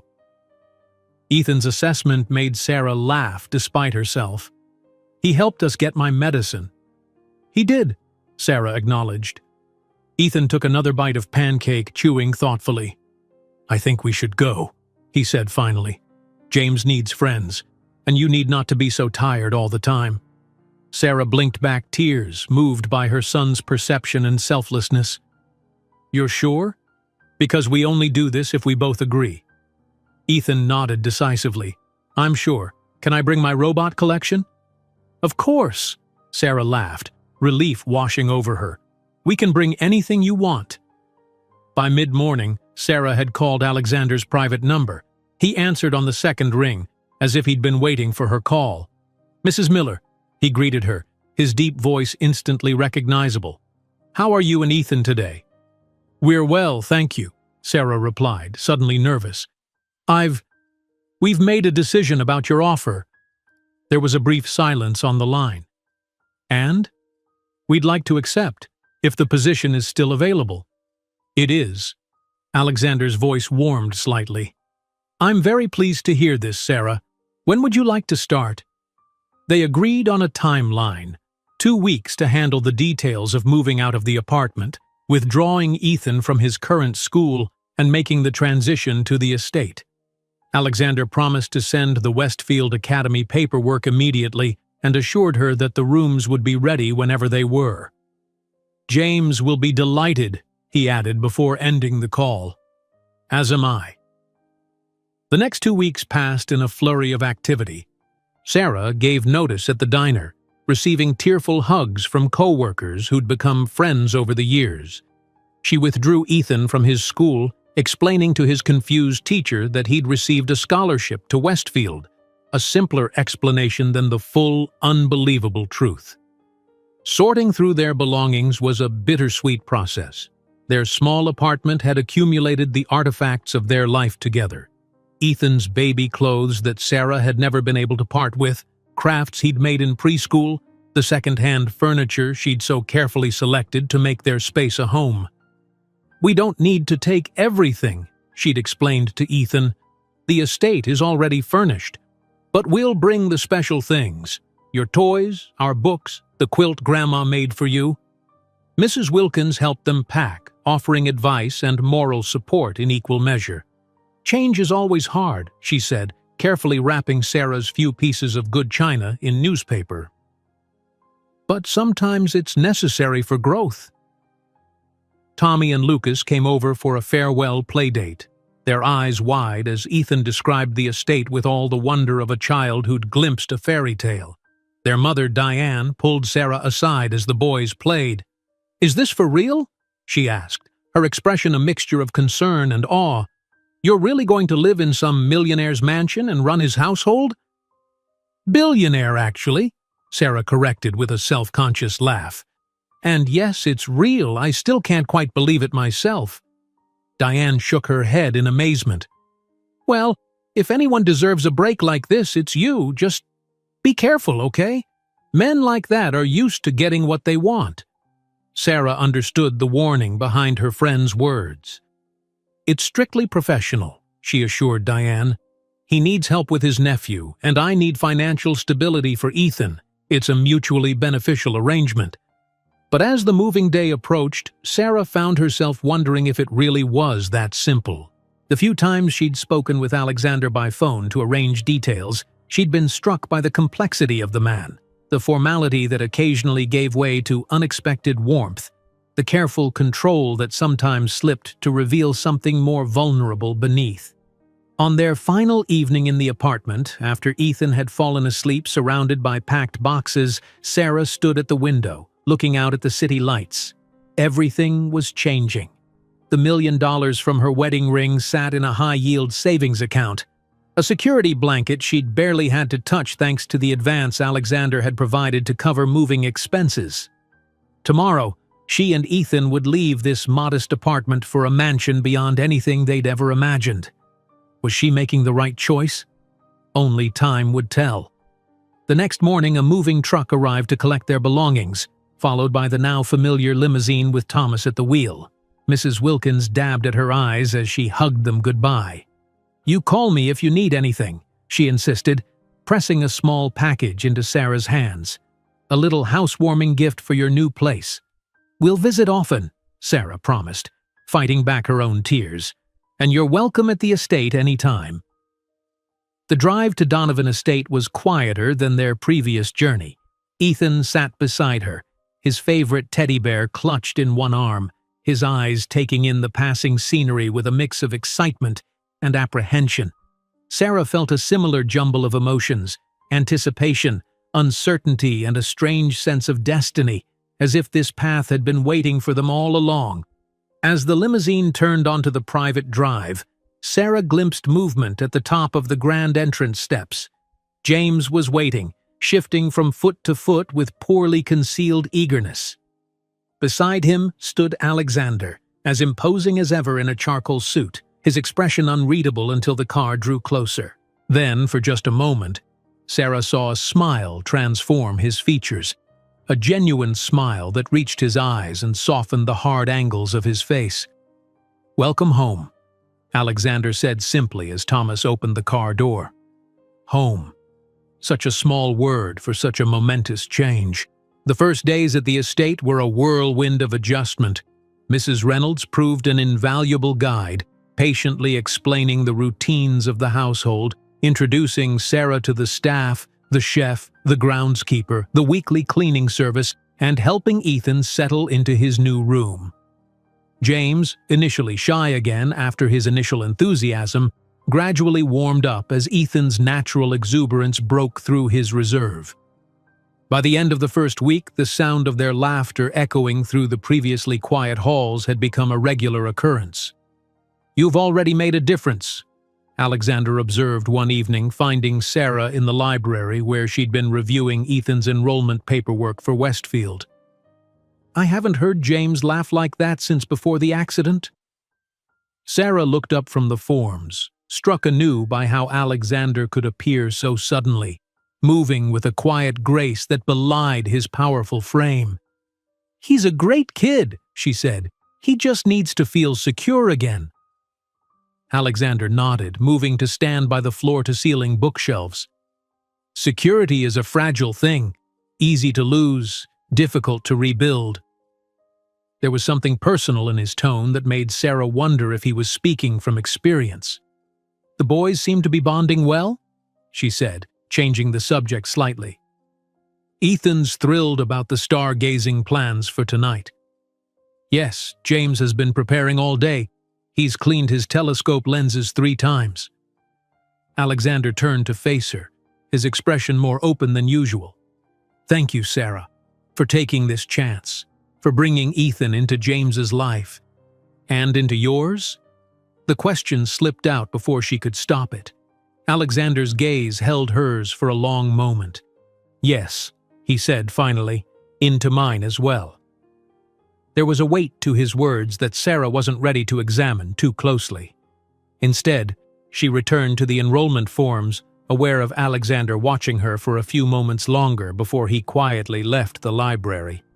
That night, after helping James and Ethan set up the telescope on the lawn, Sarah stood back, watching as the older boy patiently showed Ethan how to locate different celestial bodies.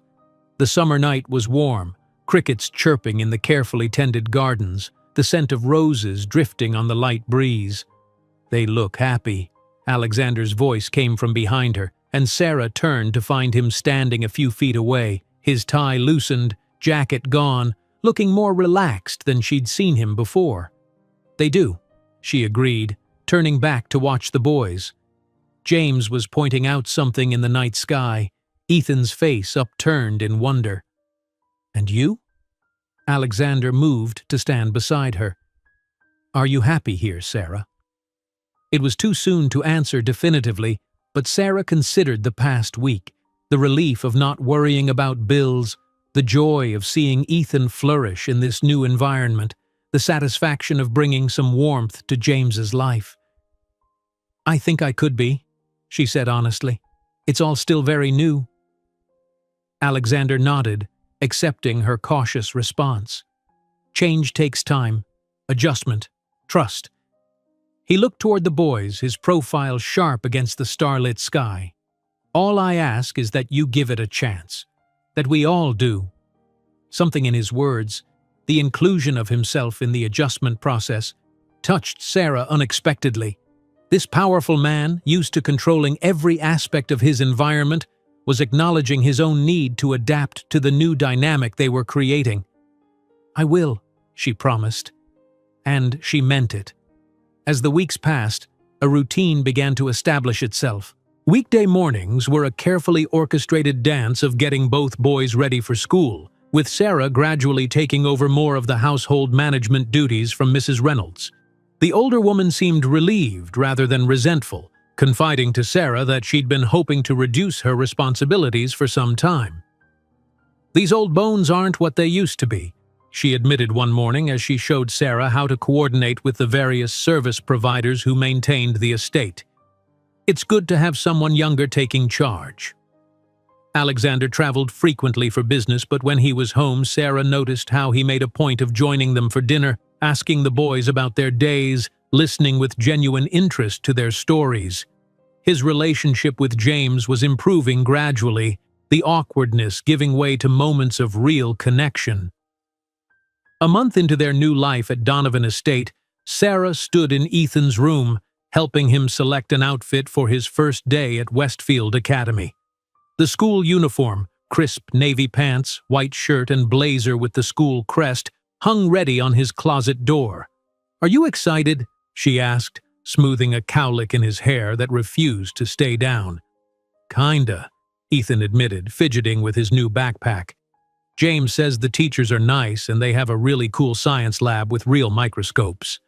"That sounds wonderful," Sarah smiled, masking her own nerves. Westfield was an elite institution, attended by the children of the wealthiest and most influential families in the region. Would her son be accepted there? Would he fit in with classmates whose lives had been so different from his own? "Mom?" Ethan's voice pulled her from her thoughts. "What if the other kids don't like me?" Sarah knelt down, placing her hands on his shoulders. "Ethan Miller, you are smart, kind, and the most likable boy I've ever known. Anyone would be lucky to be your friend. And remember, James will be there too." Ethan nodded, bolstered by her confidence and the mention of James, who had become something of a hero to him over the past weeks. The boys had grown surprisingly close, with James seeming to flourish in his role as mentor to the younger child. A knock at the door revealed Alexander, impeccably dressed despite the early hour. "May I come in? I wanted to wish Ethan good luck on his first day." "Mr. Donovan!" Ethan brightened. "Do you like my uniform? Mom says I look very distinguished." "Indeed you do," Alexander agreed, his usual reserve softening as it often did around Ethan. "Westfield is lucky to have you." He held out a small gift bag. "I thought you might like to have this for your first day." Ethan eagerly opened the present, gasping when he pulled out a sleek digital watch. "Wow, it's just like James's." "It has some special features," Alexander explained, crouching down to Ethan's level. "If you press this button, it shows you the phases of the moon, and this one has a compass in case you ever need to find your way." "Thank you!" Ethan threw his arms around Alexander's neck in an impulsive hug. Sarah watched in surprise as Alexander, after a moment of startled stillness, returned the embrace, his large hand gently patting Ethan's back. When the boys had been dropped off at school, Alexander insisting on accompanying them personally for the first day, a gesture that clearly meant a lot to both James and Ethan, Sarah returned to the estate, still marveling at the scene she'd witnessed that morning. In the weeks they'd been living there, she'd seen Alexander gradually lower his guard around Ethan, responding to the boy's natural affection with increasing warmth. With the boys at school and the household running smoothly under Mrs. Reynolds's experienced guidance, Sarah found herself with unexpected free time. After catching up on some correspondence, including an email to Diane with an update on their new life, she decided to explore more of the estate she now called home. She wandered into the West Wing, an area she hadn't spent much time in yet. Unlike the warm, lived-in feel of the family quarters, this section of the mansion had a more formal atmosphere, with elegant antiques and valuable artwork. Sarah passed several closed doors before coming to one that was slightly ajar, revealing a glimpse of what appeared to be a portrait gallery. Curiosity drew her in. The large room was lined with paintings of people who shared Alexander's distinctive features: the straight nose, strong jawline, and those penetrating gray eyes. Generations of Donovans looked down from gilt frames, their expressions ranging from stern to contemplative. Near the end of the gallery, Sarah stopped before a portrait of two young men, Alexander, perhaps in his early 20s, and beside him, a slightly younger man with the same dark hair but warmer, more approachable features. This had to be Peter, Alexander's brother and James's father. "That was painted the year I graduated from business school." Alexander's voice came from behind her, making Sarah start slightly. "Peter was still in college. Our parents commissioned it as a gift." "You look so young," Sarah observed, turning to face him. "And very serious." "I was serious, determined to prove myself worthy of the Donovan name." Alexander moved to stand beside her, looking up at the portrait. Peter was the opposite, always laughing, always questioning why things couldn't be different. I envied that about him. The admission surprised Sarah. "You envied your younger brother?" "His freedom, his courage to chart his own course." Alexander's gaze remained on the painting. "Our father had my life planned out from the day I was born, which schools I would attend, which career I would pursue, which social circles I would move in. I never questioned it. Peter did." "And that's why your parents cut him off? Because he wanted a different life?" Alexander nodded. "He rejected everything they valued: status, wealth, influence. When he announced he was going to teach at a small college instead of joining the family business, our father was livid. When he married Catherine, a nurse with no family connections to speak of, it was the final straw." Sarah studied Alexander's profile, noting the tension in his jaw. "But you didn't cut him off." "No." Alexander turned to meet her gaze. "Peter helped me see that our parents' values weren't the only ones worth having. It was too late for me to change course. I was already established in business, already becoming the man our father had shaped me to be. But I could support Peter's choices, be the brother he deserved." There was a vulnerability in his expression that moved Sarah. She was beginning to understand the complex man behind the powerful exterior, a man shaped by expectations, driven by duty, yet haunted by glimpses of a different kind of life. "James has a lot of his father in him," she said gently. "Yes, and that terrifies me." Alexander ran a hand through his hair, a rare gesture of discomposure. "I don't know how to nurture those qualities. I only know how to teach him what I was taught: discipline, focus, ambition." "That's why I'm here," Sarah reminded him, surprised by her own boldness. "To provide the things you can't." Alexander's gaze softened. "Yes, that's exactly why you're here." The moment was interrupted by Mrs. Reynolds, who appeared at the gallery door. "Excuse me, Mr. Donovan, Mrs. Miller, there's a call for you, sir. Mr. Harrington about the Tokyo acquisition." Alexander's expression immediately shifted back to its usual composed state. "Thank you, Mrs. Reynolds. I'll take it in my study." He turned to Sarah. "We'll continue this conversation another time."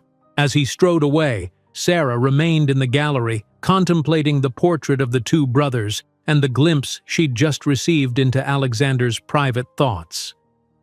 That evening, after the boys had returned from school, Ethan bubbling with excitement about his new classroom, and James quietly pleased about a compliment from his science teacher, Alexander invited Sarah to join him in his study after dinner.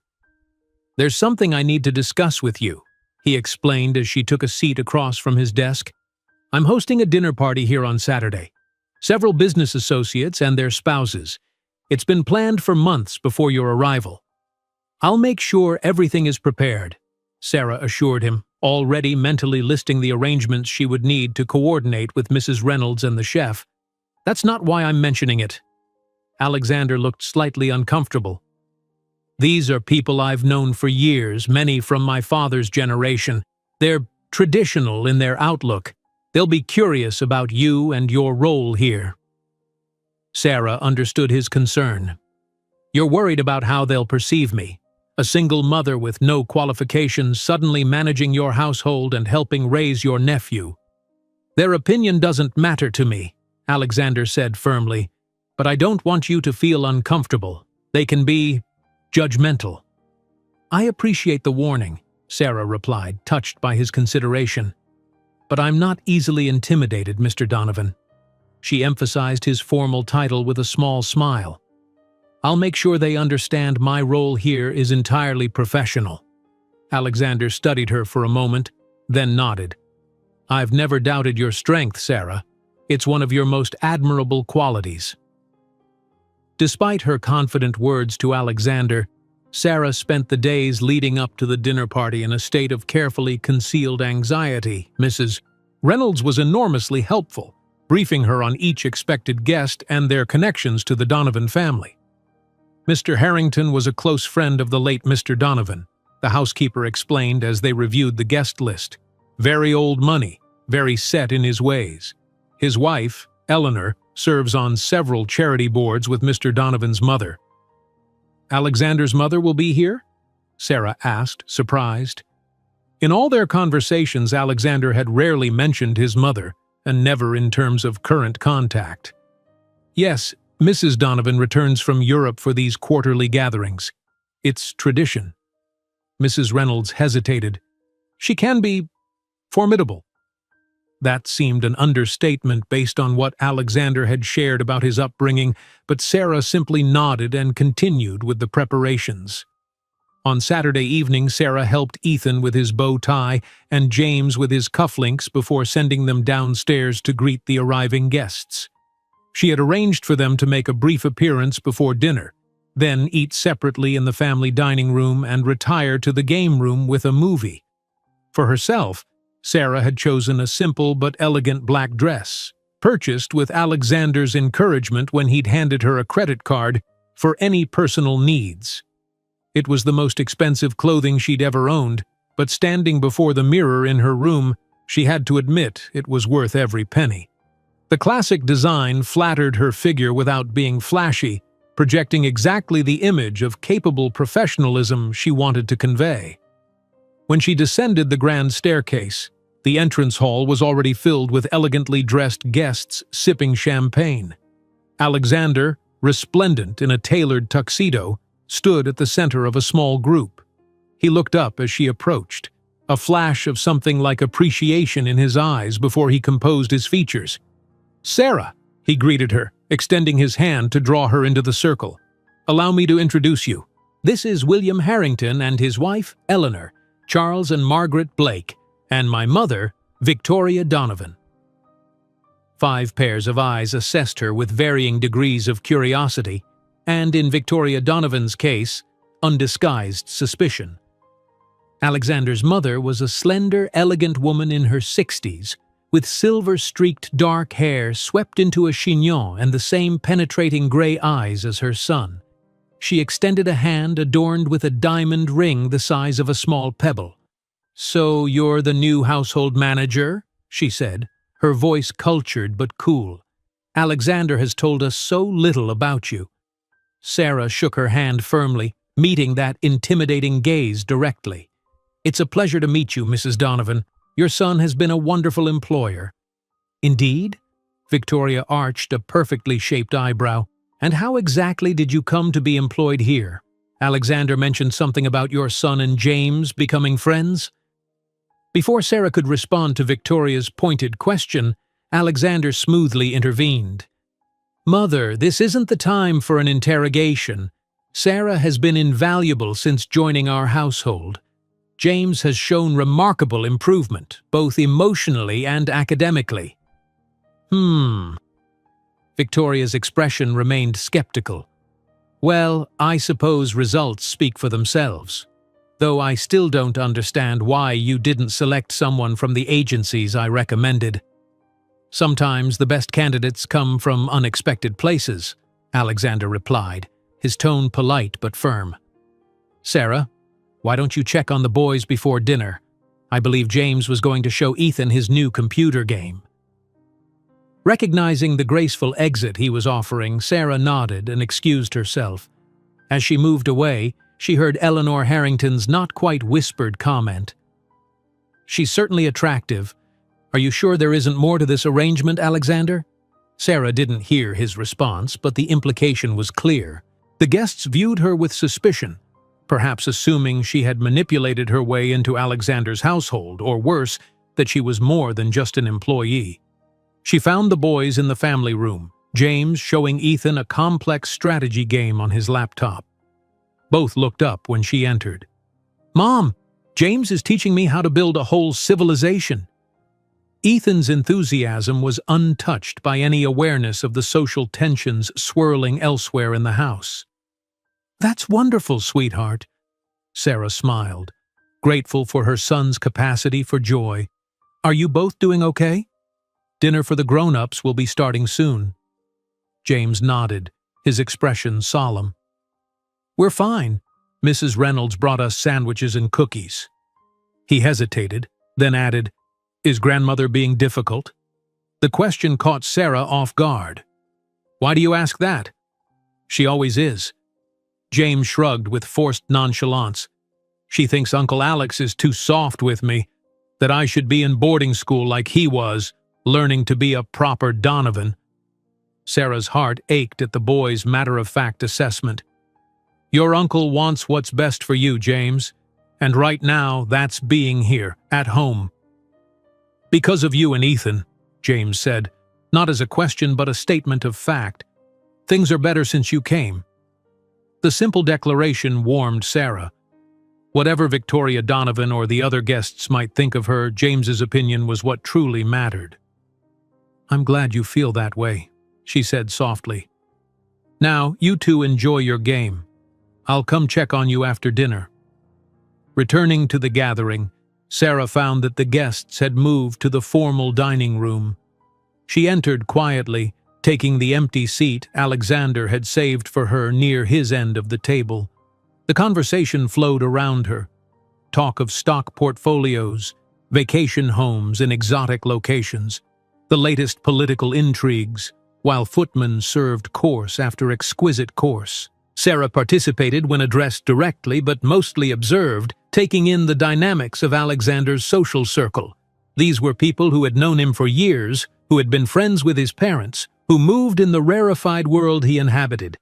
Yet there was little warmth in their interactions, none of the genuine connection she'd begun to see between Alexander and James, or even between Alexander and Ethan.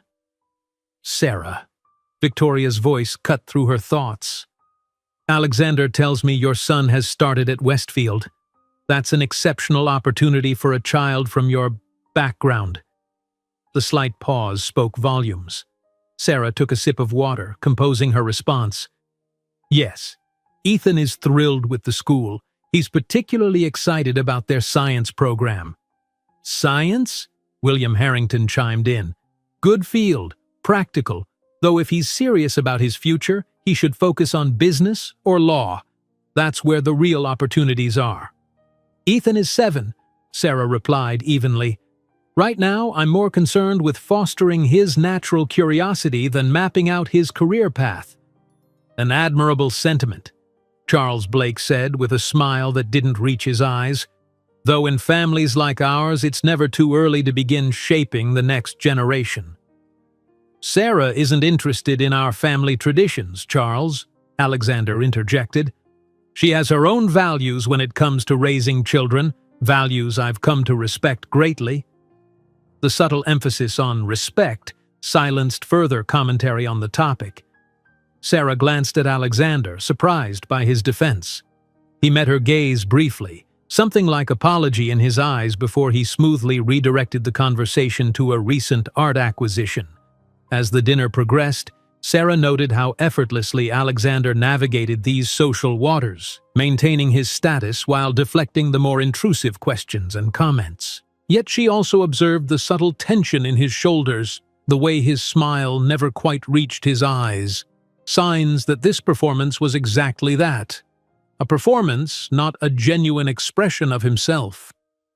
After dessert, the men retreated to Alexander's study for brandy, while the women moved to the drawing room. Sarah found herself seated beside Victoria on an antique sofa, the older woman's scrutiny almost tangible. "I'll be direct, Mrs. Miller," Victoria said once they were settled. "I've known Alexander his entire life. He doesn't make impulsive decisions. Yet he installed you and your son in his home after what I understand was a very brief acquaintance. I find that concerning." "I understand your concern," Sarah replied, meeting Victoria's gaze steadily. "Alexander entrusted me with significant responsibilities based on what he saw as compatible values regarding James's upbringing. I take that trust seriously." "Values?" Victoria's perfectly manicured eyebrow arched. "What exactly does Alexander value about you?" The question carried insinuation, but Sarah refused to be baited. "I believe he values my commitment to putting children's needs first, my willingness to provide the stable, nurturing environment James requires. Things Alexander feels he can't provide himself? Things that his business responsibilities make difficult to provide consistently," Sarah countered diplomatically. Victoria studied her for a long moment. "You're not what I expected." "What did you expect, Mrs. Donovan?" "Someone more easily intimidated. Someone looking to secure her position through flattery or deference." A hint of reluctant respect entered Victoria's tone. "You genuinely care about James, don't you?" "I do," Sarah said simply. "He's a remarkable boy who's endured a terrible loss. He deserves to feel secure and valued." Victoria nodded slowly. "Peter and Catherine did a wonderful job with him in the early years. Their loss was devastating."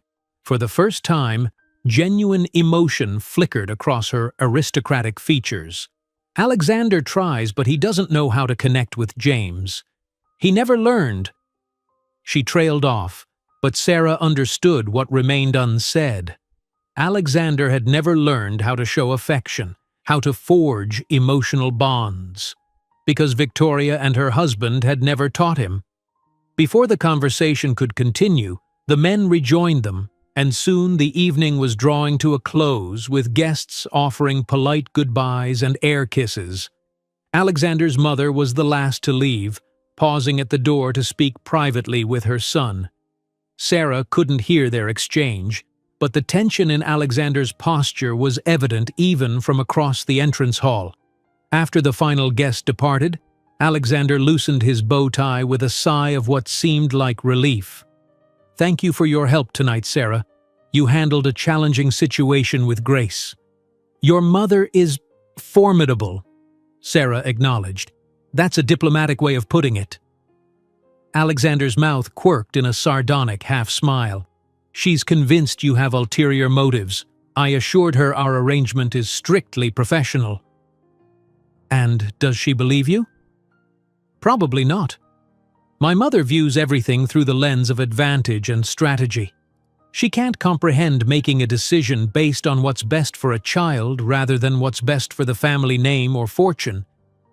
Sarah hesitated, then asked the question that had been nagging at her all evening. "Is that why you never married? Because you saw marriage as your parents saw it, a strategic alliance rather than a relationship based on love?" Alexander looked startled by her directness. "That's perceptive of you." He moved to the sideboard in the hallway, pouring himself a small measure of brandy. "I had opportunities, of course. Women my mother deemed suitable, but after seeing the difference between my parents' marriage and what Peter found with Catherine—" He shook his head. "I couldn't settle for less than what my brother had, and in my world that kind of connection is rare." The vulnerability in his admission touched Sarah. For all his wealth and power, Alexander Donovan was in some ways deeply alone, shaped by an upbringing that had taught him to value achievement over connection, duty over joy. "I should check on the boys," she said after a moment. "It's getting late." Alexander nodded, still looking thoughtful. "Sarah," he called as she turned to go, "my mother asked about your background, how we met." "What did you tell her?" "The truth. That I saw you willing to part with something precious to help your child, and I recognized the kind of person I wanted in James's life." He met her gaze directly. "I don't regret my decision. Tonight only confirmed it was the right one." Sarah felt a warmth spread through her at his words. "Thank you. Good night, Alexander." As September gave way to October, life at Donovan Estate settled into a comfortable rhythm. Ethan thrived at Westfield, making friends and developing a particular interest in his science classes. James, always a capable student, showed renewed enthusiasm for school, his grades improving along with his social engagement. He had even joined the astronomy club, something he'd resisted the previous year. Sarah found her role expanding beyond the original parameters Alexander had outlined. She was still responsible for the household management and James's day-to-day needs, but increasingly, Alexander sought her input on matters concerning his nephew, everything from academic choices to how to handle nightmares that still occasionally plagued the boy. "You have an instinct for this that I lack," he admitted one evening, after Sarah had helped James navigate a conflict with a school friend. "The emotional aspects of parenting. It's not instinct so much as experience," Sarah replied, "and being willing to listen more than talk." Alexander took this observation seriously, making visible efforts to listen more carefully to James, to ask questions rather than issue directives. The change in their relationship was subtle but significant, a new ease developing between uncle and nephew. Sarah couldn't help but notice changes in Alexander himself. The formality that had characterized his early interactions with her gradually gave way to a more relaxed demeanor, at least within the privacy of the family quarters. He laughed more frequently, particularly at Ethan's uninhibited commentary on the world.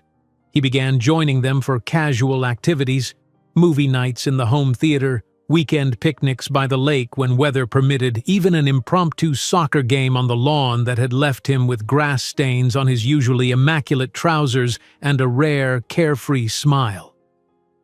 One crisp autumn afternoon, Sarah was in the greenhouse, helping Mrs. Reynolds select flowers for the dining table, when she spotted Alexander and the boys through the glass panels. They were at the edge of the gardens, Alexander demonstrating how to skip stones across the lake's surface. As she watched, Ethan made an attempt that ended with a splash rather than a skip, spraying water toward James, who laughed and retaliated with a splash of his own. To Sarah's astonishment, Alexander joined in, scooping Ethan up and pretending to threaten him with a dunking, the boys' delighted shrieks carrying across the distance. "Well, would you look at that?" Mrs. Reynolds murmured beside her, her tone wondering. I've never seen him like that," Mrs. Reynolds continued, her eyes misty with emotion. "Not even when he was a boy himself. The Donovans didn't believe in frivolity." Sarah nodded, unable to tear her gaze away from the scene. In that moment, Alexander looked nothing like the formidable businessman she had first met in the pawn shop. His guard completely lowered, his face alight with genuine joy. He seemed younger, freer, a glimpse of the man he might have been had his childhood allowed for such simple pleasures. "Your coming here has changed him," Mrs. Reynolds said softly. "Changed this whole house, brought life back into it." Before Sarah could respond, Ethan spotted her through the greenhouse glass and waved enthusiastically, calling out for her to join them. Alexander looked up, following Ethan's gaze, and raised his hand in a more restrained but equally inviting gesture. "Go on," Mrs. Reynolds urged with a smile. "I can finish the arrangements." As Sarah approached the lakeside, Alexander's expression shifted subtly, the unguarded joy giving way to something more complex, a warmth tinged with self-consciousness, as if he'd been caught in an uncharacteristic moment. "Mom, Mr. Donovan taught us how to skip stones," Ethan exclaimed, his jacket damp from their water play. "I got one to bounce 3 times." "Impressive," Sarah replied, smiling at her son's enthusiasm, "though it looks like you all got a little carried away." "It was worth it," Alexander said, his gray eyes meeting hers with surprising directness. "Some experiences are worth getting a little wet for." Something in his tone suggested he wasn't just talking about stone skipping, and Sarah felt a flutter of awareness that had become increasingly common in Alexander's presence. She'd been so focused on settling Ethan into their new life, on helping James heal, that she'd scarcely acknowledged how her own feelings toward Alexander had evolved. from wariness to respect to something warmer and more complicated. As autumn deepened into winter, these moments of connection with Alexander grew more frequent. They found themselves lingering over coffee after the boys left for school, or sharing quiet conversations in the library in the evenings after the household had settled for the night. He began to share more of himself, stories of his childhood, insights into his business concerns, even occasional doubts about decisions he'd made. Sarah, in turn, found herself opening up about her own past, her brief marriage to Daniel, her struggles as a single mother, her dreams for Ethan's future. Alexander listened with a quality of attention she'd rarely experienced, as if her words mattered deeply to him. One snowy December evening, when the boys were engrossed in a movie marathon in the home theater, Alexander invited Sarah to join him in his study. A fire crackled in the hearth, casting a warm glow over the room. 2 glasses of wine waited on the small table between the leather armchairs. "I wanted to discuss the holiday plans," he explained as she took a seat. "James has been asking if we could host a Christmas party for some of his friends from school. It would be the first time he's wanted to entertain since the accident." "That sounds wonderful," Sarah replied, touched by this evidence of James's continued healing. "I think it would be good for him." "I agree." Alexander handed her a glass of wine. "I also wanted to ask about your Christmas traditions with Ethan. I don't want our customs here to overshadow what's important to you both." The consideration in his question moved her. "That's thoughtful of you. Honestly, our traditions have been simple by necessity. A small tree, homemade ornaments, one special gift each. It's more about being together than anything elaborate." Alexander nodded, his expression contemplative. "Family was never the center of Christmas in my childhood. It was another opportunity for social display, parties, formal dinners, precisely selected gifts that demonstrated appropriate taste and status." A shadow crossed his face, until Peter broke away and created something different with Catherine and James. "And now you have the chance to create something new," Sarah said gently. "Something that honors Peter's values and creates good memories for James." "For James and Ethan," Alexander corrected, his eyes meeting hers over the rim of his wineglass. "This is their home now, both of them." The simple declaration warmed Sarah more than the fire or the wine. Over the months since they'd moved in, Donovan Estate had indeed become home in a way she'd never anticipated. Not just a place of employment or temporary sanctuary, but a true home where Ethan flourished and she herself had found a sense of purpose beyond mere survival. "Thank you," she said softly, "for everything you've done for us." "Sarah." Alexander set down his glass and leaned forward slightly. "I think we're well past the point where thanks are necessary between us. What you've brought to this house, to James's life, to mine, can't be measured or repaid." There was an intensity in his gaze that made her heart beat faster. "It's been mutual," she admitted. "Ethan has never been happier, and I've found—" She hesitated, searching for the right words. "I've found peace here, security, purpose." "Is that all you've found?" Alexander's question was quiet but laden with meaning.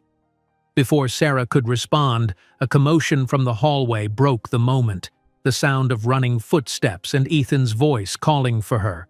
"Mom! Mom! Come quick! James is showing me the Christmas decorations in the attic, and we found this huge train set that goes around the tree." Alexander sighed, a smile tugging at his lips despite the interrupted conversation. "We should probably supervise before they decide to set up a railroad through the entire East Wing." The holiday season transformed Donovan Estate. Under Sarah's guidance, with enthusiastic assistance from the boys, the formal grandeur of the mansion softened beneath garlands of fresh pine, twinkling lights, and handmade ornaments that hung alongside priceless heirlooms on the 12-foot tree in the main hall. James's Christmas party was a success, with a dozen of his classmates filling the house with laughter and energy. Sarah observed with quiet joy how the once withdrawn teenager now moved among his friends with newfound confidence, proudly showing them the astronomy equipment in his tree observatory, accepting their compliments with genuine pleasure rather than awkward discomfort. "You've given him back his childhood," Alexander murmured, appearing beside her as she watched James lead his friends in a boisterous game. "After Peter and Catherine died, I thought that part of him was lost forever." "Children are resilient," Sarah replied. "They need the chance to heal, and the security to know it's okay to be happy again." Alexander's gaze shifted to where Ethan was enthusiastically explaining the ornament he'd made to one of James's friends, who was listening with surprising patience. "Ethan has been good for all of us. His capacity for joy is remarkable." "He's always been that way," Sarah said, feeling a surge of pride in her son, even during the hardest times. "Like his mother."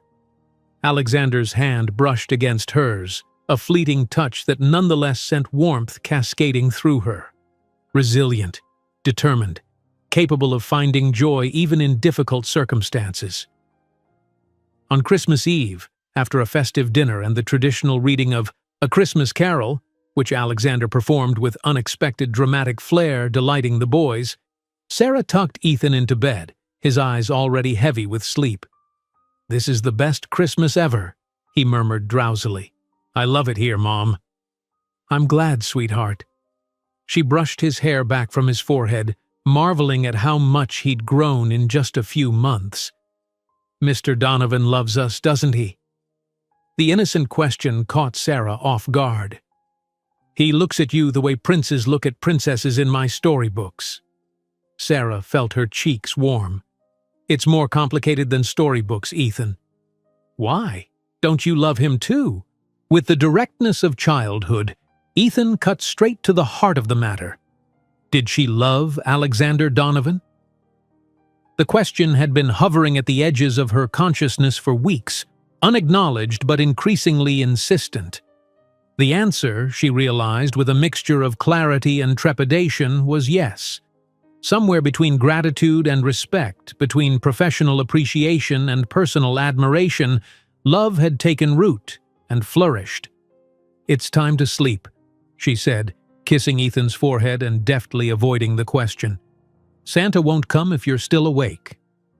Later, with Ethan and James both asleep and the house quiet save for the occasional crackle of dying embers in the fireplaces, Sarah found herself drawn to the library.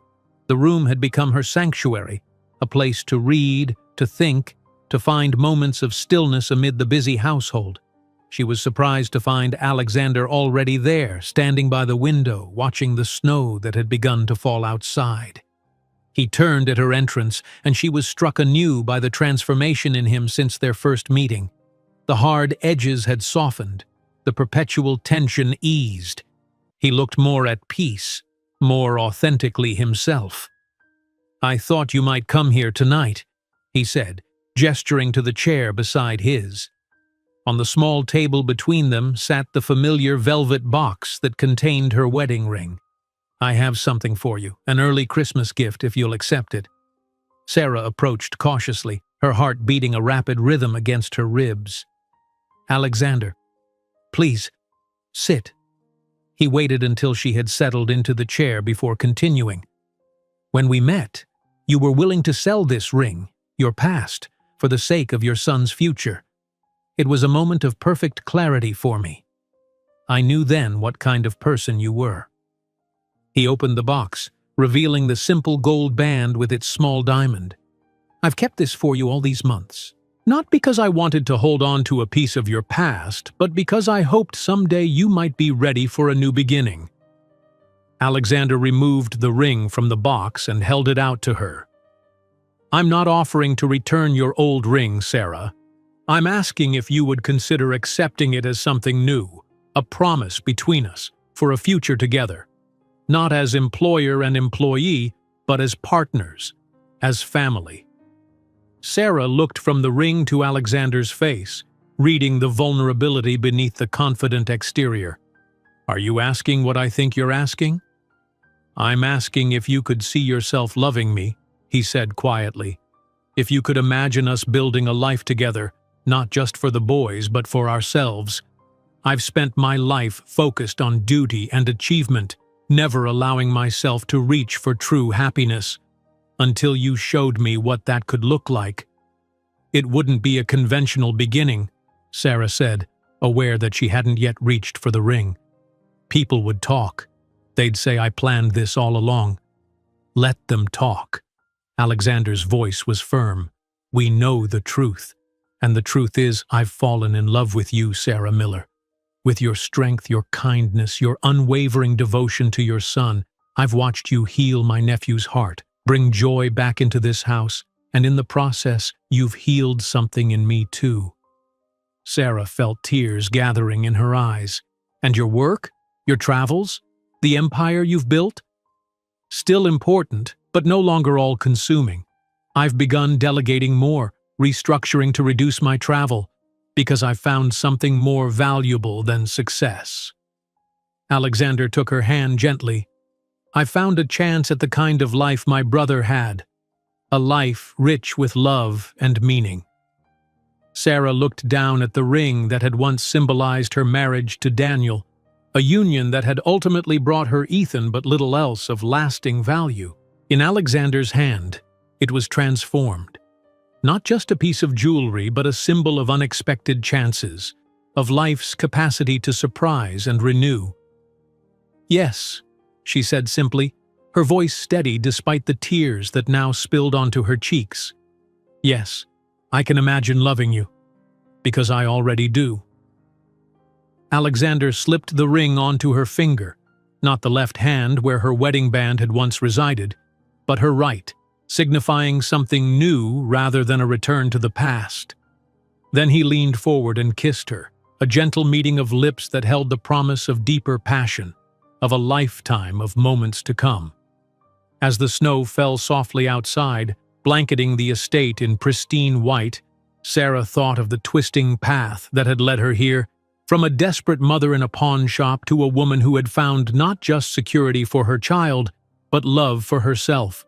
A journey that had begun with the sacrifice of a ring had come full circle, the same ring now a pledge of a future she could never have imagined. Outside, the world transformed under winter's first substantial snow.